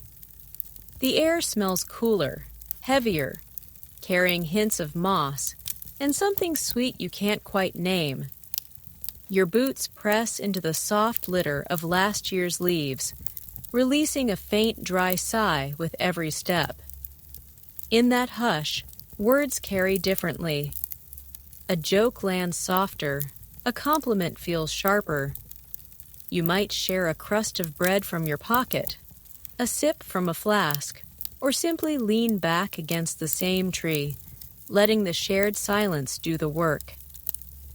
Light joke number 1 might be a mock complaint about how the branches are conspiring to ruin your hair. Number 2 could be about the squirrels acting as unpaid chaperones. Number 3 is the exaggerated groan when you realize you'll have to pick twigs out of your cloak before facing anyone in the village. Not all woodland meetings end in romance. Some are negotiations over dowry terms, over borrowed tools, over whether a whispered rumor needs quashing. The woods are as useful for diplomacy as they are for courtship, yet the possibility lingers in every path, every clearing. Here, away from eyes and ears, you can say what you mean without it traveling faster than you walk. When you finally emerge back into the open, the light feels brighter than it should, as if the world has been turned up a notch. The village seems smaller after the stretch of shadow, and you carry a piece of that quiet with you, like a hidden talisman. Whether or not you've promised anything in the woods tonight, the trees will keep your visit. adding it to their slow-growing archive of footsteps and words no one else will hear. The sun hangs high, pressing its heat into the back of your neck until the air itself seems to hum. Out in the open fields, the wheat sways in slow, lazy arcs, and the only shade worth mentioning comes from the occasional tree at the far edge of a plot. Work is relentless in this light. Hands on sickles, backs bent, arms dusted with golden chaff. But even in the hardest seasons, there are pauses, and in those pauses, the fields can host their own quiet chapters of village courtship. By custom, midday brings a short break. It's not long, just enough to drink, eat, and let the muscles unclench before the second half of the day. Workers gather in loose groups under trees or near hedges, sharing bread, cheese, and whatever fruit is in season. But every so often, two people will wander just far enough to be out of the immediate circle, sitting side by side with their backs to a haystack, or lying in the grass watching clouds drift over the sun. The separation is noticed, of course. In a place where everyone knows the color of your boots, nothing goes unseen. But as long as they return when the horn sounds, no one says much. Evidence from manorial rolls and field labor accounts suggests that these pauses were often the only socially acceptable moments for unmarried men and women to talk without a chaperone. The worksite was public enough to guard reputations, but sprawling enough to allow for a corner of relative privacy. In some regions, it became an unspoken expectation. If you wanted to speak to someone you fancied, you timed it for the midday rest. Folklore predictably embroidered the practice. One Devonshire saying warned that a rest too long in the rye means gossip by the fire, while a Bavarian proverb claimed that couples who shared their meal under the same tree would be married within the year. Whether such outcomes were wishful thinking or actual trend is up for debate among folklorists, but the persistence of the sayings shows how closely the idea of love was tied to work in the communal mind. Picture the scene: the smell of crushed stalks, the low drone of bees in the clover at your feet, the rough texture of a half loaf of rye passed between you. Sweat dries in the breeze, and your shoulders unknot just enough to make you feel human again. You trade a few jokes. Light joke number 1, about how the haystack would make a fine bed if it didn't itch so much. Number 2, about how the crows seemed to be working harder than some of the men. Number 3, about how you'd gladly trade your sickle for a fishing rod if only the reeve would allow it. These exchanges can be clumsy, funny, or quietly intense. Sometimes they are little more than a breather in good company. Other times they lay the first bricks of something more lasting, especially when the harvest season's long hours turn strangers into familiar faces, and familiar faces into confidants.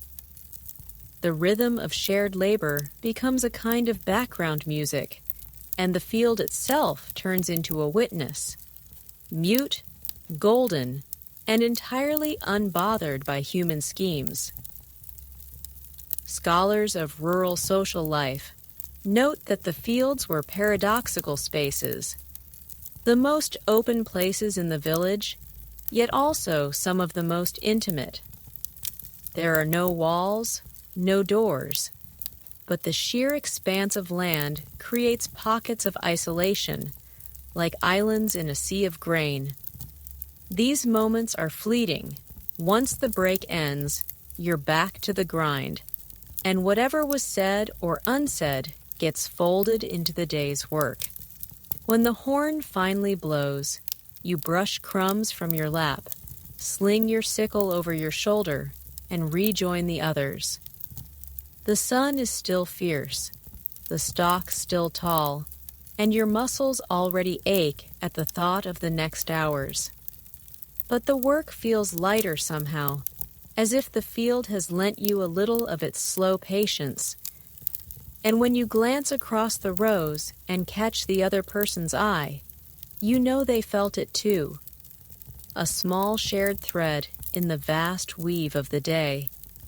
The village gate looms ahead, its timbers weathered to a silvery gray and bound with iron straps that have rusted in intricate streaks.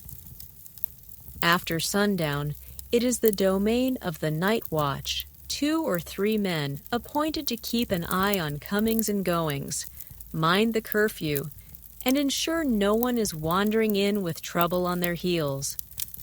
In theory, their role is all business. Watch the road, keep the peace. In practice, the gate is also a stage for late-night meetings that have very little to do with patrol duty. From the watchman's vantage point, the road stretches away into darkness, flanked by the pale shapes of hedges and the darker lumps of trees. The quiet out here is different from the quiet of the woods or the fields. It is taut, expectant, as if holding its breath for a distant cartwheel or the bay of a dog. The watchmen know every sound, the click of a latch, the slap of shoes on packed earth, and they notice when footsteps pause just shy of the torchlight. That's when the game begins. Town and manorial records occasionally mention meetings at the gate in depositions, sometimes framed as harmless, sometimes as a cause for scandal. The gate offered plausible deniability. You could claim you were delivering a message, returning from an errand, or simply checking the road. And yet it was well understood that a softly exchanged word or the passing of a small parcel could be the real reason for lingering in the shadow of the arch. Imagine the scene on a mild summer night. The torches sputter in their brackets, drawing moths that flicker in and out of the flame. A watchman leans on his spear, trading lazy banter with his partner. You approach from the lane, the cool air smelling faintly of cut hay. Somewhere in the dark, someone is waiting for you, maybe in the deeper shade by the gatepost, maybe already talking to the watch in a voice pitched low. The sensory texture is thick. The creak of the gate hinges when the wind nudges them, the crunch of gravel under a shifting foot, the glow of the torch catching on a silver clasp, or the curve of a cheek. A meeting here is a mix of caution and thrill. Anyone could walk up at any moment, but the space is too public for anything overt. The value lies in the sliver of time it offers, a few words or a glance wrapped in the excuse of a chance encounter. Folklore treats the night watch as half guardians, half gossip brokers. In one Lincolnshire tale, a watchman was said to have matched 3 couples in a single summer by accidentally arranging their paths to cross at the gate. In another from a Provençal village, the watch had to chase away a pair so many times that they finally ordered the gate locked earlier just to get some rest. Whether benevolent or meddlesome, the watch was part of the dance. Historians looking at municipal life in small settlements point out that gates were also liminal spaces, thresholds between the safety of home and the uncertainty of the outside. Meeting there carried symbolic weight. Your conversation existed in neither the public square nor the wild beyond, but in the in-between. That ambiguity gave such encounters a flavor that neither a barn nor a hearth could match. Light joke number 1 might be a whispered claim that you're simply checking the hinges for rust. Number 2 could be an exaggerated salute to the watch as you pass, as if you're the visiting lord inspecting his walls. Number 3 might be to remark when your companion finally appears that they're just in time for the changing of the guard, even if there's only one sleepy man leaning on a spear. The meeting, when it happens, is quick, 2 or 3 minutes maybe. You exchange news, slip a folded scrap of parchment from one hand to another, or simply share a look that says more than words would. Then, before the quiet stretches too long, you step away, letting the night close back over the space you've left. The watch resumes their rhythm. The torch flares once in the breeze, and the gate stands exactly as it did before, unchanged in shape, but holding your moment like a stone holds the memory of the sun. A low table near the hearth is scattered with stems of herbs, some bundled neatly with twine, others lying loose as if they've just been plucked from the garden. The smell in the room is sharp and layered. Rosemary's piney bite, the earthy bitterness of mugwort, the faint sweetness of marjoram. An old woman sits hunched over the bundles, fingers moving with patient skill, knotting and twisting the stems into patterns only she seems to understand. In the village, she is known for more than her midwifery or her skill with poultices. She is also the keeper of charms against straying hearts. In a world where loyalty can be tested by distance, harvest feasts, or the pull of a new face at market, people turn to quiet protections. These charms are not loud proclamations. They are meant to work in the background, slipped into a sleeve hem, stitched into a mattress seam, or hung behind a door frame where the wind can pass over them. They might be meant to bind affection, to ward off rivals, or to remind a wandering partner that their place is here, not elsewhere. Inventories from 14th and 15th century rural households occasionally list small packets or knotted cords alongside practical goods. In some cases, these were recorded after a death when possessions were divided. In others, they appear in disputes where one party accused another of casting knots to sour a relationship. The line between folk remedy and magic was thin, and crossing it could lead to anything from gossip to a summons before the manorial court.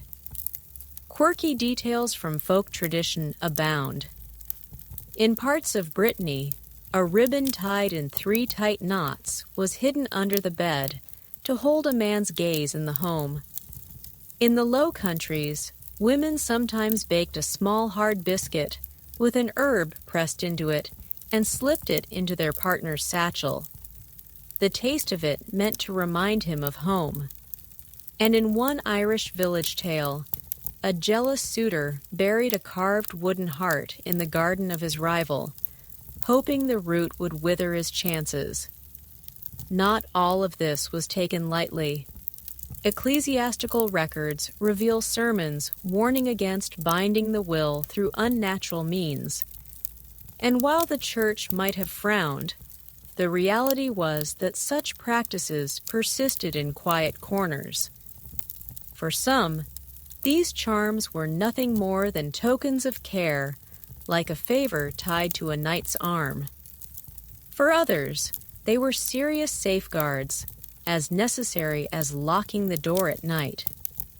You imagine one being made, the table lit by a single candle, shadows swaying across the bundles of herbs, fingers selecting the right sprigs, maybe basil for faithfulness, maybe thyme for courage, and winding them together with red thread chosen for its color's reputation as a shield. The knot is tied slowly, the ends trimmed neatly, the packet small enough to hide in a fold of cloth. Light joke number 1. The knot maker mutters that if this charm doesn't work, nothing will except maybe a bigger dowry. Number 2, a friend asks if they can make one to keep their goat from wandering, which earns them an arch look. Number 3, someone suggests putting 2 charms in one bed just to be safe, a level of redundancy the charm maker deems amusing but unnecessary. Some historians suggest that charms against infidelity may have served more as public signals than private tools.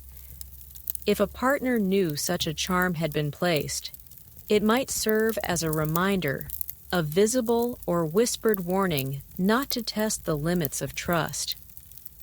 Others argue that secrecy was the point, the magic working best when unseen. The truth probably lay somewhere in between, shaped by the personality of the person who made it. As you watch the bundle tied off and tucked carefully away, you realize that the gesture carries more than superstition. It's a statement of investment, time, skill, belief in a bond that is vulnerable simply because it's human. In a village where everyone knows your business, and temptation can travel on the same road as the market cart, a charm is as much about reassurance as prevention. You leave the room with the scent of rosemary still clinging to you, wondering if somewhere in your own bedding, a knot waits quietly, doing its work. The air in the square is busy with voices, but a shift in tone draws your attention. A ripple of laughter from the group near the well, the kind that says something a little daring has just happened. You look closer and see it. A man bending low to brush his lips against a woman's cheek, lingering just long enough to make her blush, and the onlookers smirk. In the medieval village, a kiss was not just a kiss. It carried a vocabulary of its own, a set of unspoken rules everyone understood, even if no one could recite them outright. In some regions, a kiss on the cheek was pure courtesy, given as a greeting between kin or close friends. On feast days or at weddings, it could be a public blessing, 2 people sealing goodwill in front of witnesses. But move that kiss to the lips, and the message shifted sharply. Accounts from 14th and 15th century court depositions make it clear that a mouth-to-mouth kiss between an unmarried man and woman could be cited as evidence of betrothal, especially if it happened in front of others. The act itself wasn't legally binding, but the community's memory often made it so. A handful of civic ordinances even attempted to regulate kissing in public. In certain Italian towns, young couples were fined for immodest display if caught embracing too boldly in the streets. Meanwhile, in parts of northern France, it was considered good manners for a host to greet honored guests with a kiss, though what counted as honored often slid toward desired when no one was looking too closely. There was a courtship strategy in the subtleties. A kiss given during a dance might be brushed off as part of the steps, yet it could be the signal that 2 people had crossed a threshold. A kiss offered during a churchyard conversation could be framed as a blessing, but in the eyes of village gossip, it might as well have been a wedding announcement. And a kiss stolen at market, behind the shelter of a bread stall, or beside the noise of a livestock pen, could feed speculation for weeks. Folk tradition added its own layers. In some English shires, a kiss under a certain hawthorn tree was said to bind a couple for a year and a day. In a Welsh village tale, 2 rivals for a woman's affection agreed to settle the matter with a contest of kisses, which, if the storyteller is to be believed, ended with the woman marrying neither, claiming her lips were worn out from the effort. Light joke number 1. Someone says that a peck on the cheek is safe unless it leaves crumbs from the bread you were eating. Number 2, a wry comment that winter kisses last longer because no one wants to pull away from the warmth. Number 3, the observation that in a crowd, it's impossible to tell whether a kiss is meant for you until it happens, and by then, you're committed to it. Scholars of social customs point out that kissing in the medieval world occupied a space between the private and the public. Unlike a whispered word or a hidden letter, a kiss was visible, physical proof of connection. And in a community where reputations were a kind of currency, that visibility mattered. Even the smallest gesture could be replayed in the telling, embroidered with each retelling, until it bore little resemblance to what actually happened. You watch as the woman by the well touches her cheek where the kiss landed, half smiling as she turns back to her bucket. The man steps away, collecting a few approving nods from his companions. The crowd's energy shifts. The moment folded back into the daily noise. But you know it will be remembered tonight by the fire, tomorrow in the weaving shed, next week when someone sees them walking together. A kiss, after all, was never just the meeting of lips. It was a message one that traveled far beyond the moment it was given. Frost crunches underfoot as you make your way down the narrow lane, breath turning to smoke in the bitter air. In the village, winter is a season that tests both the pantry and the heart. It's the time when wood piles shrink faster than you'd like, when the roof groans under snow, and when bodies instinctively draw closer, sometimes for warmth, sometimes for something more. Among peasants, the cold months gave rise to an arrangement both practical and quietly romantic. The winter cuddling pact. Not every household could keep a fire blazing day and night. Fuel was costly in labor, if not in coin, and warmth was rationed as carefully as grain. In such conditions, sharing a bed was less about propriety and more about survival. 2 sets of shoulders under one blanket meant more heat trapped, fewer logs burned, and a better chance of making it through to dawn without waking numb.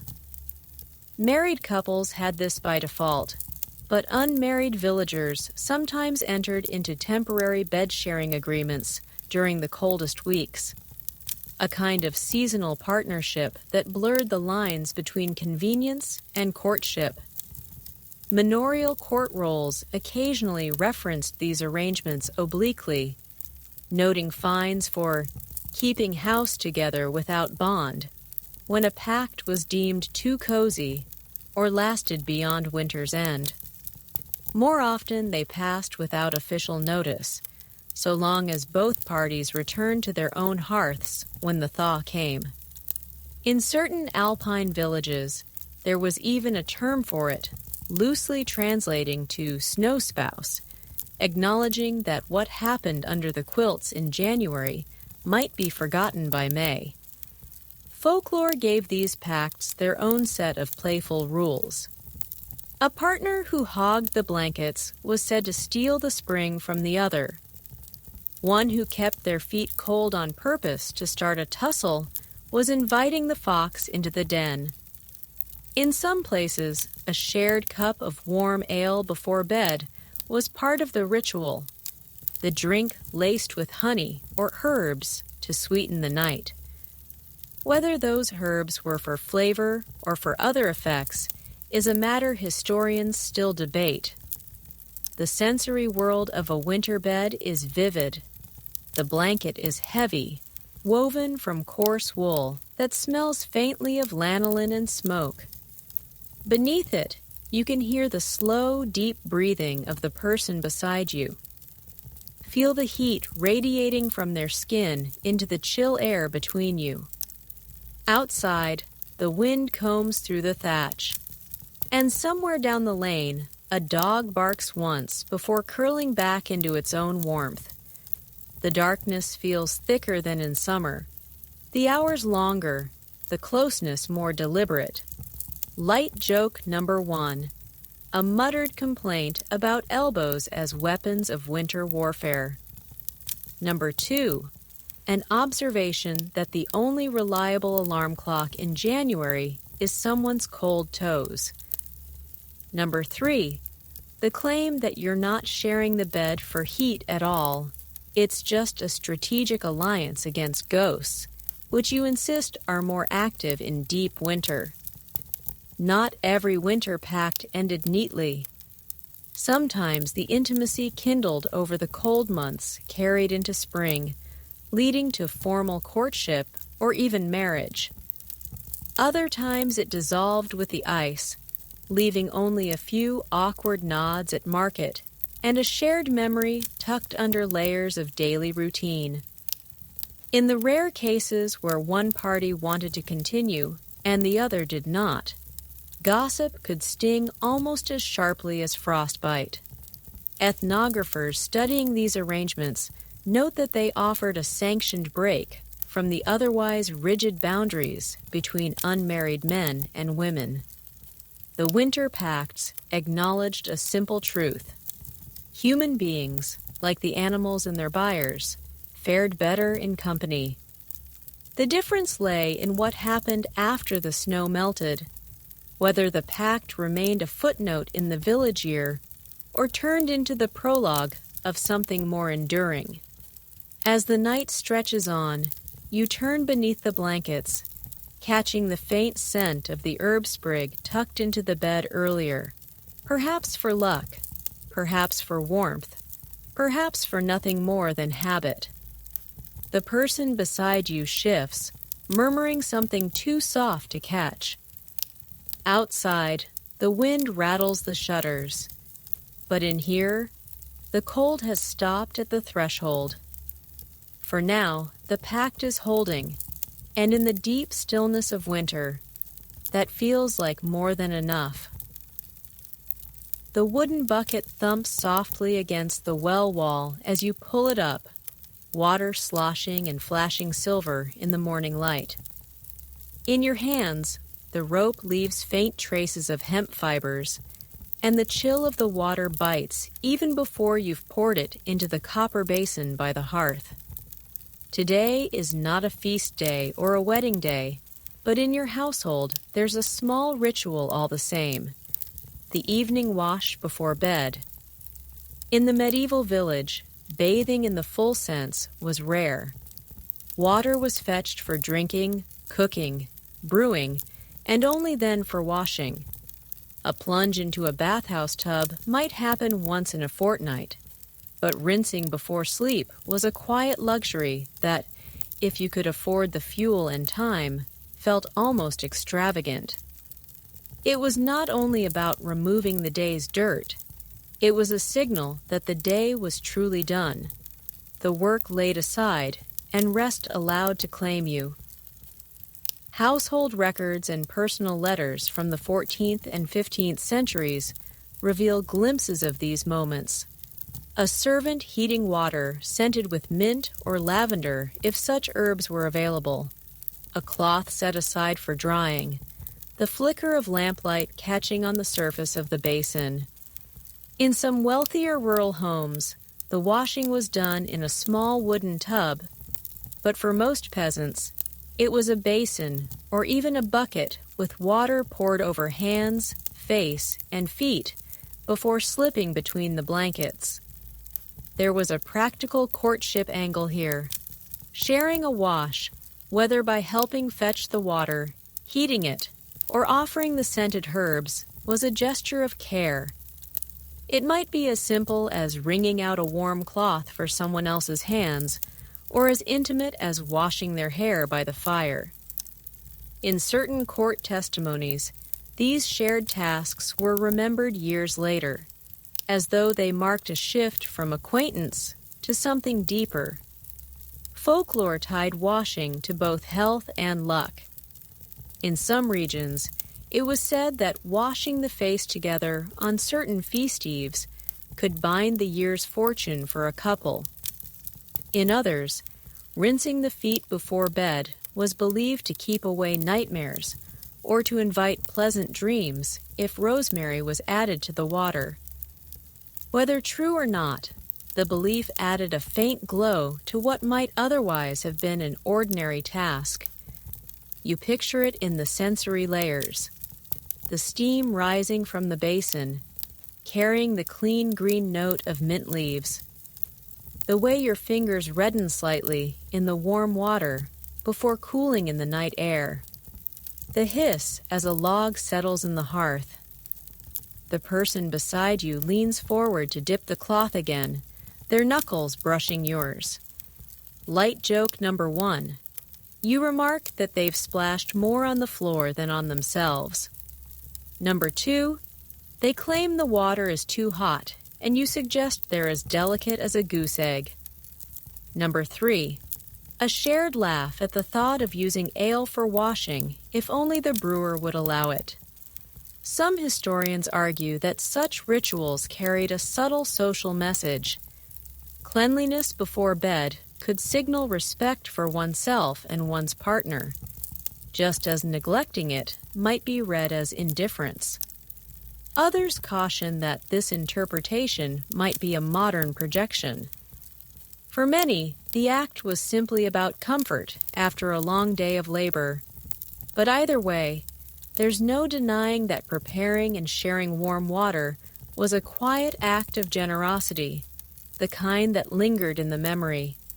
When the basin is emptied and the cloths hung to dry, the room smells faintly of damp linen and whatever herbs you've used.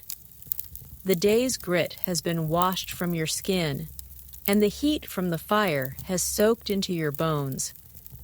You crawl into bed under the weight of wool blankets.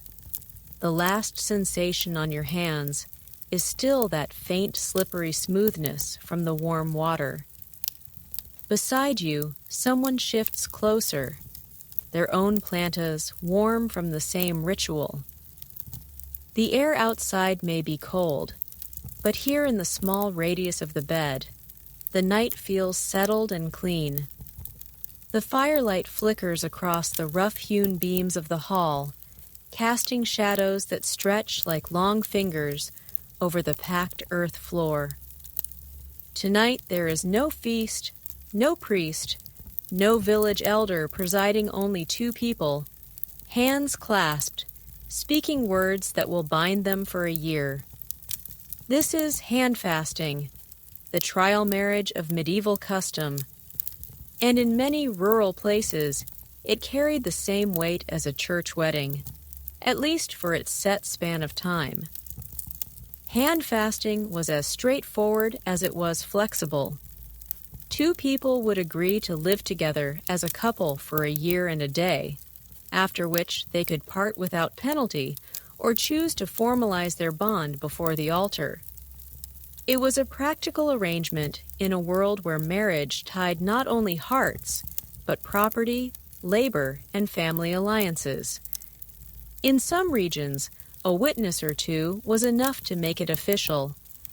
In others, the couple tied their own hands with a ribbon or strip of cloth, a symbolic knot to be untied only by mutual consent or by the year's end. Written references in manorial rolls and parish notes describe hand fasting as common in areas where access to a priest was limited, especially in winter when roads turned to mud and travel was difficult. For the poor, it was also cheaper. No formal dowry exchange, no wedding feast to feed the entire village. But cheaper didn't mean less significant. For many, the year-long trial was a chance to prove compatibility in work as well as affection. Could they keep a household, tend the land, survive the lean months together? Folk traditions surrounded the practice with small rituals. In some places, the couple would exchange tokens: a spoon carved from bone, a small loaf of bread, a lock of hair. In others, they'd share a cup of ale, each taking a sip while looking into the other's eyes. The cup might then be broken, ensuring no one else could drink from it and steal the bond. Picture the scene. The hall is warm from the fire, the smell of peat smoke mingling with the faint sweetness of drying apples strung above the hearth. The ribbon perhaps dyed red for luck loops loosely around the couple's joined hands. Someone, maybe a friend, maybe an aunt with a soft spot for ceremony, says a few words about patience and kindness. Light joke number 1. A cousin calls out that they should also promise to share the bed covers equally. Number 2. Someone else reminds them that a year and a day will feel twice as long if one of them snores. Number 3. The ale is passed around, and someone swears the cup grows heavier after each sip, proof the bond is working already. Historians are divided on how legally binding handfasting truly was. Some argue it was a fully recognized form of marriage in its own right, requiring formal separation if broken early. Others see it as a folk custom with no official standing beyond the village's agreement to respect it. What's certain is that many hand-fasted couples never felt the need to take vows in church afterward. Once a life was built together, why start over? When the ribbon is finally untied, it's folded and kept in a chest or tucked between the pages of a family Bible. The couple leaves the hall hand in hand, stepping into the crisp night air, their breath curling into the dark. The agreement is simple: share the work, share the food, share the bed, and see where the year leads. The village will watch kindly, curiously, sometimes noisily. But for now, the only witnesses that matter are the ones who stood in the firelight when the ribbon was tied. The wind at the edge of the square catches the corner of a wool cloak and flips it like a flag. Across the open space, people are already moving homeward, baskets heavier, purses lighter, but your attention is snagged by the woman near the lane's mouth. She's not calling out or waving. She's adjusting the folds of her headscarf in a way so deliberate that it might as well be a lantern in the night. In the medieval village, clothing is not only necessity or ornament. It is a code book written in wool, linen, and leather, and those who can read it know more than they're told. Color is the first signal. Dyed cloth costs labor and coin, so the shade a person wears speaks before they do. A flash of madder red might mean a garment saved for feast days, or in some cases, for catching the eye of someone specific. Blue, especially the deep woad-dyed kind, can hint at a family willing to spend on display. Even undyed brown or gray has its voice.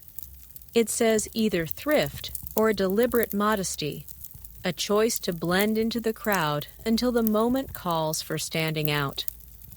Records from late medieval sumptuary laws, intended to restrict who could wear what, reveal just how closely clothing and status were linked.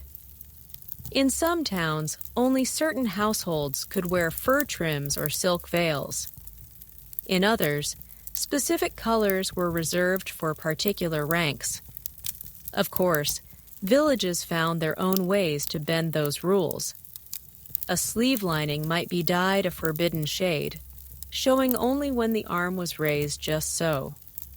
A belt buckle might carry a carved emblem that signaled family ties or romantic interest to those in the know. Shape is the next layer of language.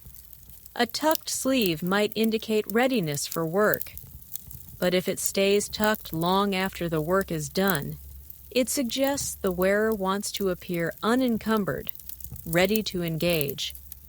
A loosened lacing at the neck might simply be for comfort, or it might be a calculated breach of modesty's line.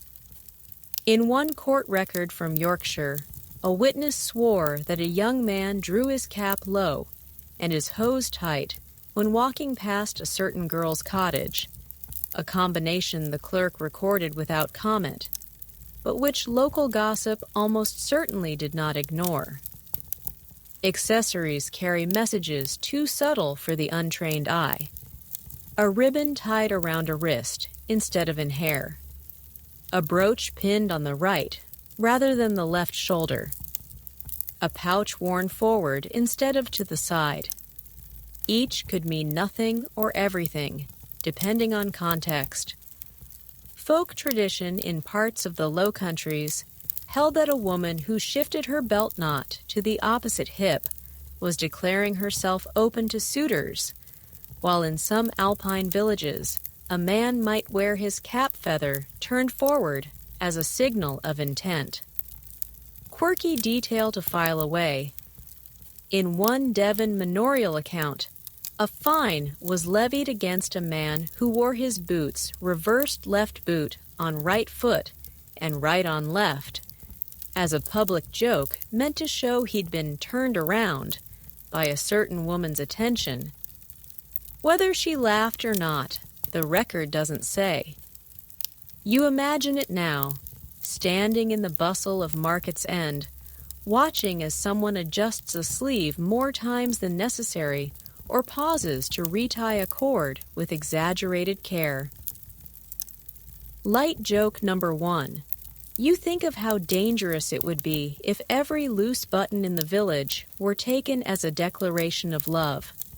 Number 2, a muttered observation that some people would need an entire handbook to keep from making accidental proposals with their hat. Number 3, the idea of a village fashion police deputized to write citations for overly suggestive cloak swirls.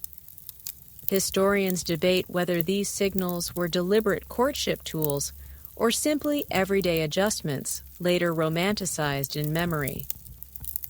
Some argue that reading them as coded love notes is projecting modern ideas onto medieval habit.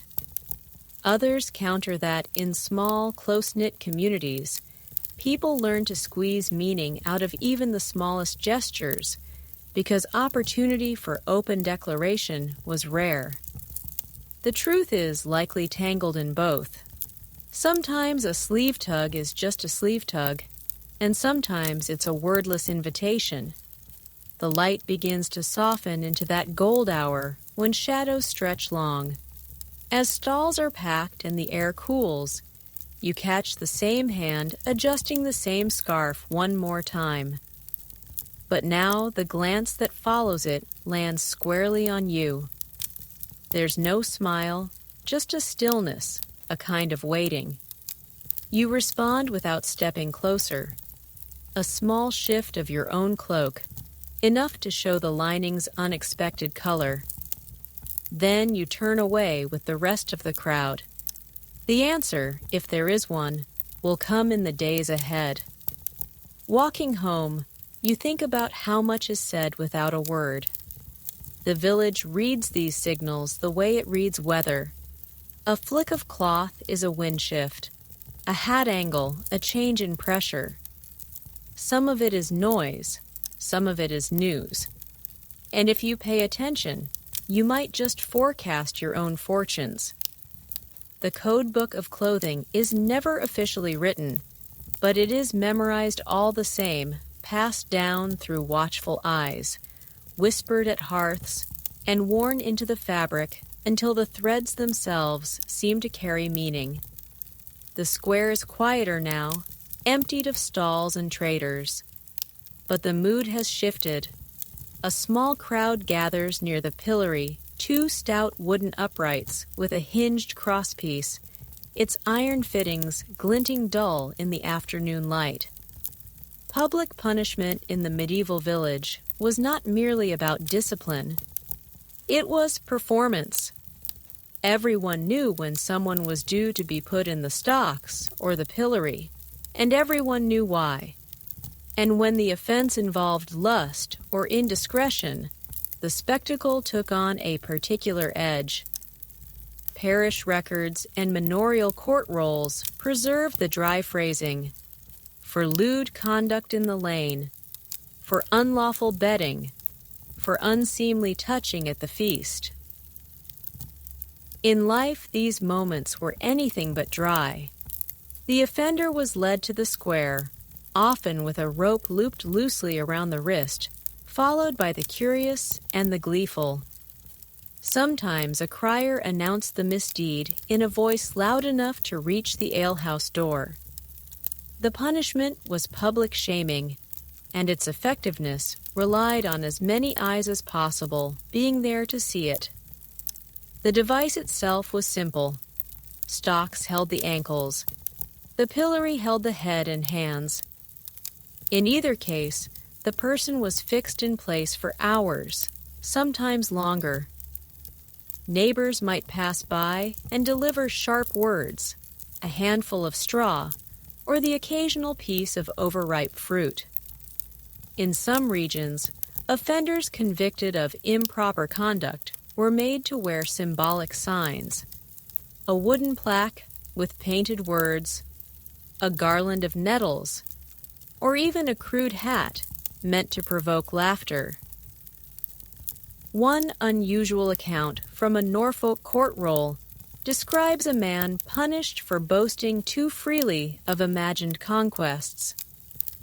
The village made him stand with a rooster tied to his arm, a living, flapping metaphor for his unchecked crowing. Another record from a small Flemish town notes a woman seated backward on a donkey, paraded through the streets before being locked in the pillory. Her crime: a too public kiss with a man not her husband. These punishments were designed not just to humiliate, but to tell a story everyone would remember. The sensory scene was part of the lesson. You'd hear the creak of the wooden beams, the shuffle of onlookers adjusting their view, the murmurs growing into open commentary. The smell might be of mud, sweat, and the refuse tossed at the prisoner's feet. And above all, you'd feel the strange blend of tension and festivity, justice, as communal theater. Light joke number 1. A boy whispering that the rooster seems to be enjoying the punishment more than the man. Number 2. An old woman declaring she's seen better acting in the mummers' plays. Number 3. Someone offering the pilloried a mug of ale for the thirst brought on by sin, only to pull it away at the last second. Scholars of medieval law often debate whether such public punishments were effective deterrents or simply reinforced the village's appetite for spectacle. Some point to records showing repeat offenders, arguing the shame faded faster than expected. Others counter that the threat of being physically displayed frozen in a moment of disgrace was enough to keep most people cautious. Either way, the memory lingered in the collective mind, becoming part of the village's moral map. The crowd's role was not passive. Laughter, jeers, or even silent staring all contributed to the weight of the punishment. Sometimes friends or family would stand nearby to offer quiet comfort, though this could draw them into the scorn as well. In rare cases, a show of defiance by the punished meeting every gaze, smiling, even cracking jokes, could soften the blow or turn the crowd's mood. These moments became legend, retold for years with embellishments that blurred truth and performance. By the time the constable unlocks the device, the light is already fading. The offender steps away stiffly, rubbing wrists or ankles, eyes flicking between the ground and the faces around them. The square slowly empties, but the story will walk home with every person there, to be repeated by the fire and reshaped in the retelling. The pillory stands silent again, waiting for the next name to be called, its wood worn smooth by the passage of shame, laughter, and the endless curiosity of a small community. The harvest is long finished, and the evenings stretch out like a well-worn road. Tonight, you find yourself at the edge of the common hall, where a small circle of villagers leans in toward the glow of the hearth. Someone strums a lute, another taps a drum with 2 fingers, and the talk between songs is a warm mix of teasing and memory. Then, as if the air has been waiting for it, a voice begins a melody slow at first, then rolling forward like a cart on a gentle slope. The song is familiar, but the way it's sung makes the older women glance at one another and the younger ones smirk. In the medieval countryside, folk songs were as much social currency as entertainment. Some were ballads of kings and saints, others tales of war or hard winters. But a whole subgenre carried a different freight, playful or suggestive verses that everyone pretended not to notice. These songs of suggestion lived in the spaces between the lines, where words could tilt one way for the innocent and another for those who listened harder. Collections of late medieval lyrics preserved in monastic manuscripts, despite their cheek-include refrains about weaving that sound like domestic chores, until you catch the shift in rhythm that makes shuttle and loom sound suspiciously like something else. A harvest song might celebrate gathering the last sheaf in a way that makes the room warmer than the fire alone. The beauty of such songs was plausible deniability.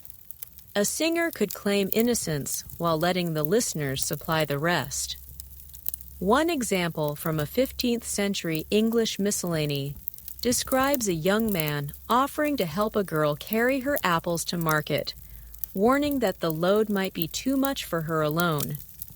In the next verse, the apples have become roses and the market the garden. And by then, the audience is laughing in a way that has nothing to do with horticulture. Light joke number 1. An old farmer mutters that he's never seen a loom act that way in his life. Number 2. A woman claims she now has to inspect every apple in her basket before selling it. Number 3. A young man asks if there's a verse about mending boots because he's suddenly very interested in cobbling. Some ethnomusicologists suggest that these songs served as coded language for courtship in communities where direct speech about desire was frowned upon. Others argue that they were simply a release valve, an opportunity for harmless fun in long winters. In either case, the structure was intentional, familiar enough to be safe, flexible enough to allow improvisation that could steer the tone toward flirtation or back to innocence as the crowd required. The sensory world of these performances is vivid. The fire pops and hisses. Shadows sway across the faces, leaning closer to hear. The smell of ale and roasting chestnuts mingles with the faint tang of woolen cloaks drying in the heat. The lute strings buzz just a little when the singer leans into a particularly loaded line, and the audience responds with a ripple of chuckles or a knowing silence. It's not always the lyrics themselves, but the delivery that carries the weight. A pause before a certain word, a glance across the room, a smile that widens just enough to confirm the double meaning. These are the craft of the seasoned performer. In small villages, everyone knows who can pull it off and who will turn beet red halfway through the verse. That unpredictability is part of the fun. By the time the song ends, the room has shifted. The mood is looser, conversation's louder, and somewhere in the back, 2 people are leaning close, speaking in voices the song has made braver. The singer passes the lute to another, who who launches into something safe and familiar. But the earlier verses still hum in the air like the echo of a bell. You step outside into the night, the last notes following you into the crisp darkness. Overhead, the stars look sharper than they did when you arrived, and you realize the warmth you're carrying home isn't only from the fire. Songs, after all, have a way of settling under the skin, especially when they say more than they seem to. The lane to the midwife's cottage is narrow, hemmed in by hawthorn and nettle, and smells faintly of damp straw. You follow it past a leaning fence and find the door standing open just enough for voices to slip out. Inside, the air is warm and thick with the scent of dried herbs, sage hanging from the beams, lavender tucked into baskets, a pot of something sharp and medicinal bubbling near the hearth. The midwife sits at a low table, sorting through bundles of cord and clean linen. Her hands are as sure as a farmer's in harvest. She's been at this work for decades, and she knows more than most about every family in the parish. In a village where privacy is rare, the midwife stands in a unique position. She attends the beginnings of life and often its ends. She knows which babies were conceived after a wedding and which before, whose labor was eased by a husband's gentle care, and whose was shadowed by tension. The role demands discretion, but the reality is more complex. Birth attendants often became unofficial keepers of the village's most delicate truths, and those truths had a way of surfacing in unexpected moments. Parish accounts and personal letters from the late Middle Ages occasionally reveal midwives as intermediaries in courtship and marriage disputes. One record from a Norfolk manorial court mentions a midwife testifying about the good understanding between a couple months before their wedding, a detail clearly meant to support a claim of legitimate betrothal. Another from rural Brittany describes a midwife carrying messages between a young woman confined at home and the man petitioning for her hand messages disguised as herbal prescriptions. Folklore also tangled midwives with superstition. In some regions, they were believed to have charms that could encourage fertility, or if angered, withhold it. Quirky example, a 15th century village rhyme warned, "Keep the midwife in your cheer, lest your cradle stay too near." Whether taken seriously or in jest, it reinforced the midwife's quiet power over the rhythms of love and lineage.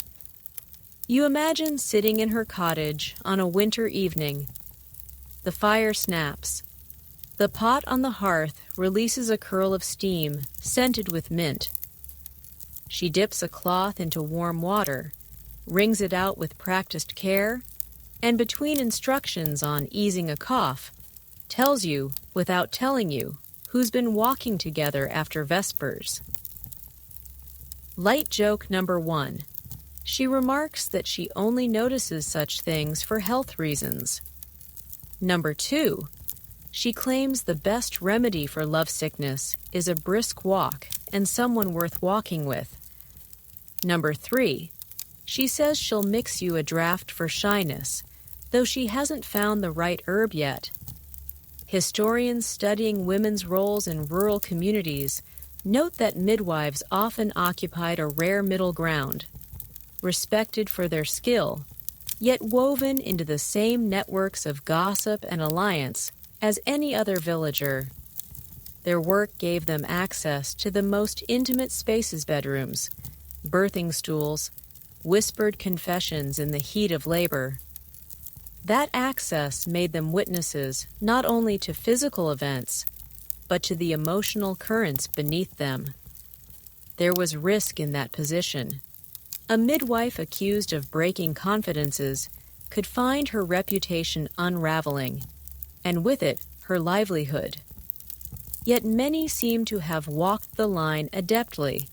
passing on information only in the form of general observations or helpful advice that happened to be timely. In a village where words could ripple faster than the stream, this ability to shape the flow without being seen as its source was a kind of mastery. As the evening deepens, the midwife finishes tying her herb bundles and hangs them from the rafters. She asks about your family in a way that feels casual, but covers a lot of ground. Who's well? Who's away? Who's been keeping company with whom? You leave with a pouch of dried chamomile and a sense that she now knows more about your plans than you do yourself. The lane feels narrower in the dark, the hawthorn whispering on either side, and you can't quite shake the feeling that the midwife's knowledge travels with you, tucked into the folds of the herbs like a scent that will not fade. The rain has stopped, leaving the thatch roofs dripping and the cobbles slick. You're making your way past the old well when you see a knot of people gathered near the corner where two lanes meet. At the center stands a young man looking sheepish, a small cloth pouch in his hands. The older woman across from him holds it like it's a nettle she can't quite decide to drop. Something has gone wrong with a love charm, and the entire square is interested. In the medieval village, charms to attract affection or to bind it tighter were part of the fabric of life. Herbs tucked into a pocket, ribbons knotted with whispered words, wax figures hidden under a bed. Each carried the promise of bending fortune in one's favor. But like bread left too long in the oven, these charms could backfire, sometimes with comic results, sometimes with consequences that lasted far beyond the laughter. Court records and ecclesiastical decrees mention ill-worked love philters and miscast knots, usually in tones suggesting both moral disapproval and a grudging fascination. One 15th century record from Cornwall tells of a man who ground rose petals and rosemary into a powder meant to make a woman soft of heart. Unfortunately, he spilled it into a communal stew pot at a feast. The result was an evening of bizarrely affectionate toasts among the elders and a fine for disturbing the order of the meal. Quirky case from Brittany. A girl embroidered her crush's name into a handkerchief using a thread dyed with beet juice, believing it would color his dreams.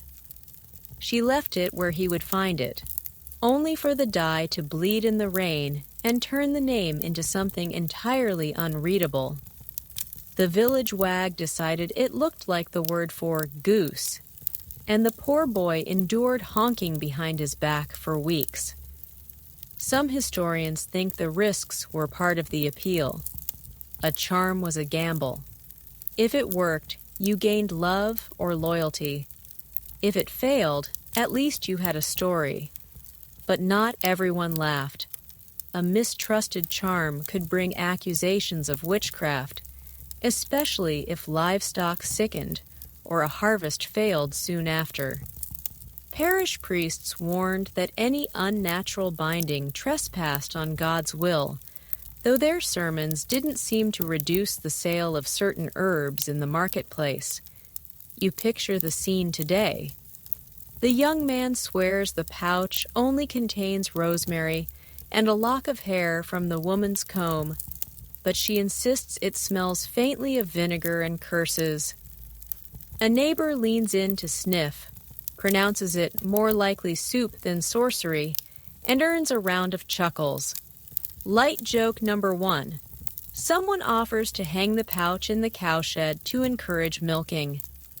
Number 2. A passing shepherd claims it might work better on sheep.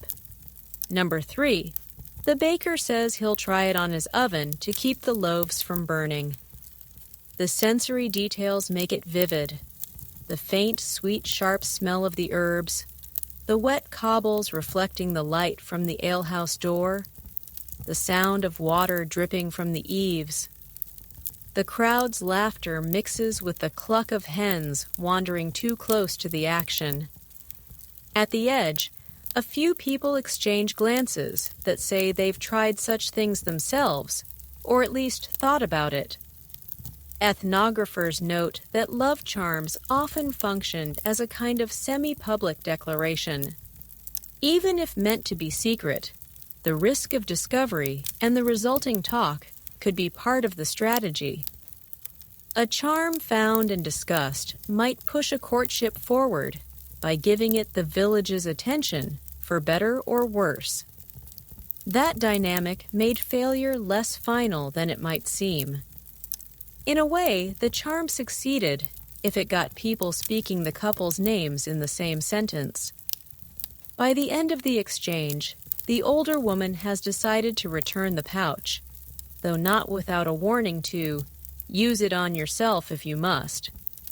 The young man pockets it with a shrug and a smile that suggests the morning will find him at the herb seller's stall again, asking for something stronger. As the crowd disperses, the lane smells briefly of rosemary and rain, a reminder that in the medieval village, love, like the weather, could change with a single small misstep. The last night before a wedding is a strange one.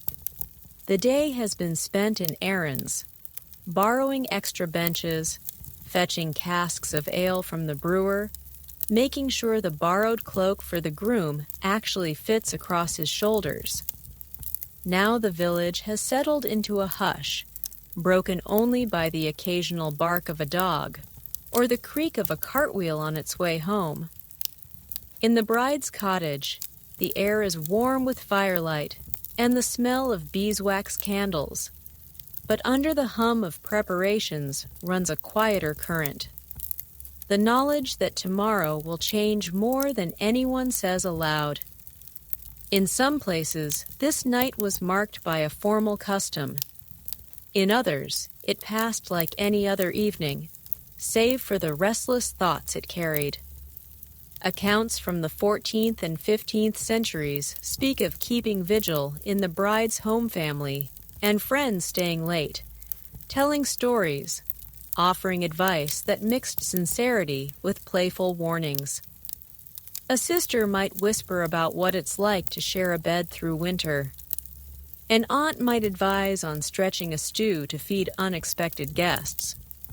A friend might smuggle in a sprig of rosemary to tuck under the pillow for luck in the first year. Folklore dressed the night in superstition. In parts of rural Germany, the bride was not to step outside after sunset, lest wandering spirits confuse her path to marriage. In an English village custom, she was to wear a borrowed garment to bed, ensuring she would dream the face of her future contentment as if she didn't already know it well. And in some Breton fishing communities, the groom was forbidden to sleep under his own roof, staying instead with a friend, so that the first morning he and his bride woke together would be their wedding day. You imagine the sensory fabric of it, the fire's steady crackle, the soft drag of a comb through hair, the faint resin scent from the candle as it pools into golden wax. The bride's hands are busy, not because there's work left to do, but because the stillness makes the heart race. She mends a hem already mended, polishes a clasp until it gleams, then sets it aside, only to pick it up again. Her mother hums a lullaby that hasn't been sung in years, as if to smooth the air into calm. Light joke number 1 might come from her brother, leaning in the doorway to remind her she can still run if she starts now. Number 2, from a cousin who offers to hide her under the hay in the loft until the fuss dies down. Number 3, from the bride herself, rolling her eyes and promising she'll be fine, so long as no one makes her dance with Uncle Bernard. before the feast has started. Historians of social life note that this night often carried a double role. It was a moment for private reflection, but also the community's last chance to confirm its support for the union. In villages where marriage bound not just two people, but two families' resources and labor, the eve of the wedding was as much a checkpoint as a celebration. By morning, all hesitations had to be smoothed away, at least in public.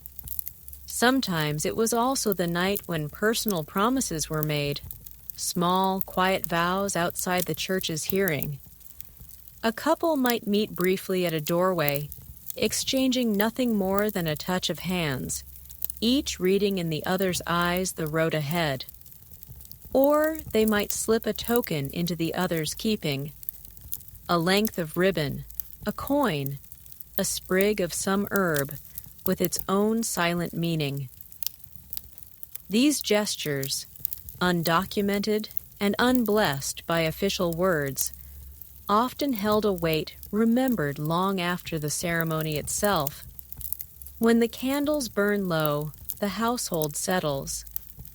Outside, the lane is silvered with moonlight, and the frost beginning to form on the thatch glitters like scattered salt. Tomorrow will bring bells, feasting, music, and the clamor of voices raised in toasts. But tonight belongs to the in-between, no longer entirely single, not yet entirely bound. The bride lies down beneath the heavy quilt, the borrowed garment warm from her skin, the rosemary tucked under her pillow. She closes her eyes, the murmur of the fire fading into the slow rhythm of her breath, and lets the last night of this chapter slip quietly into sleep.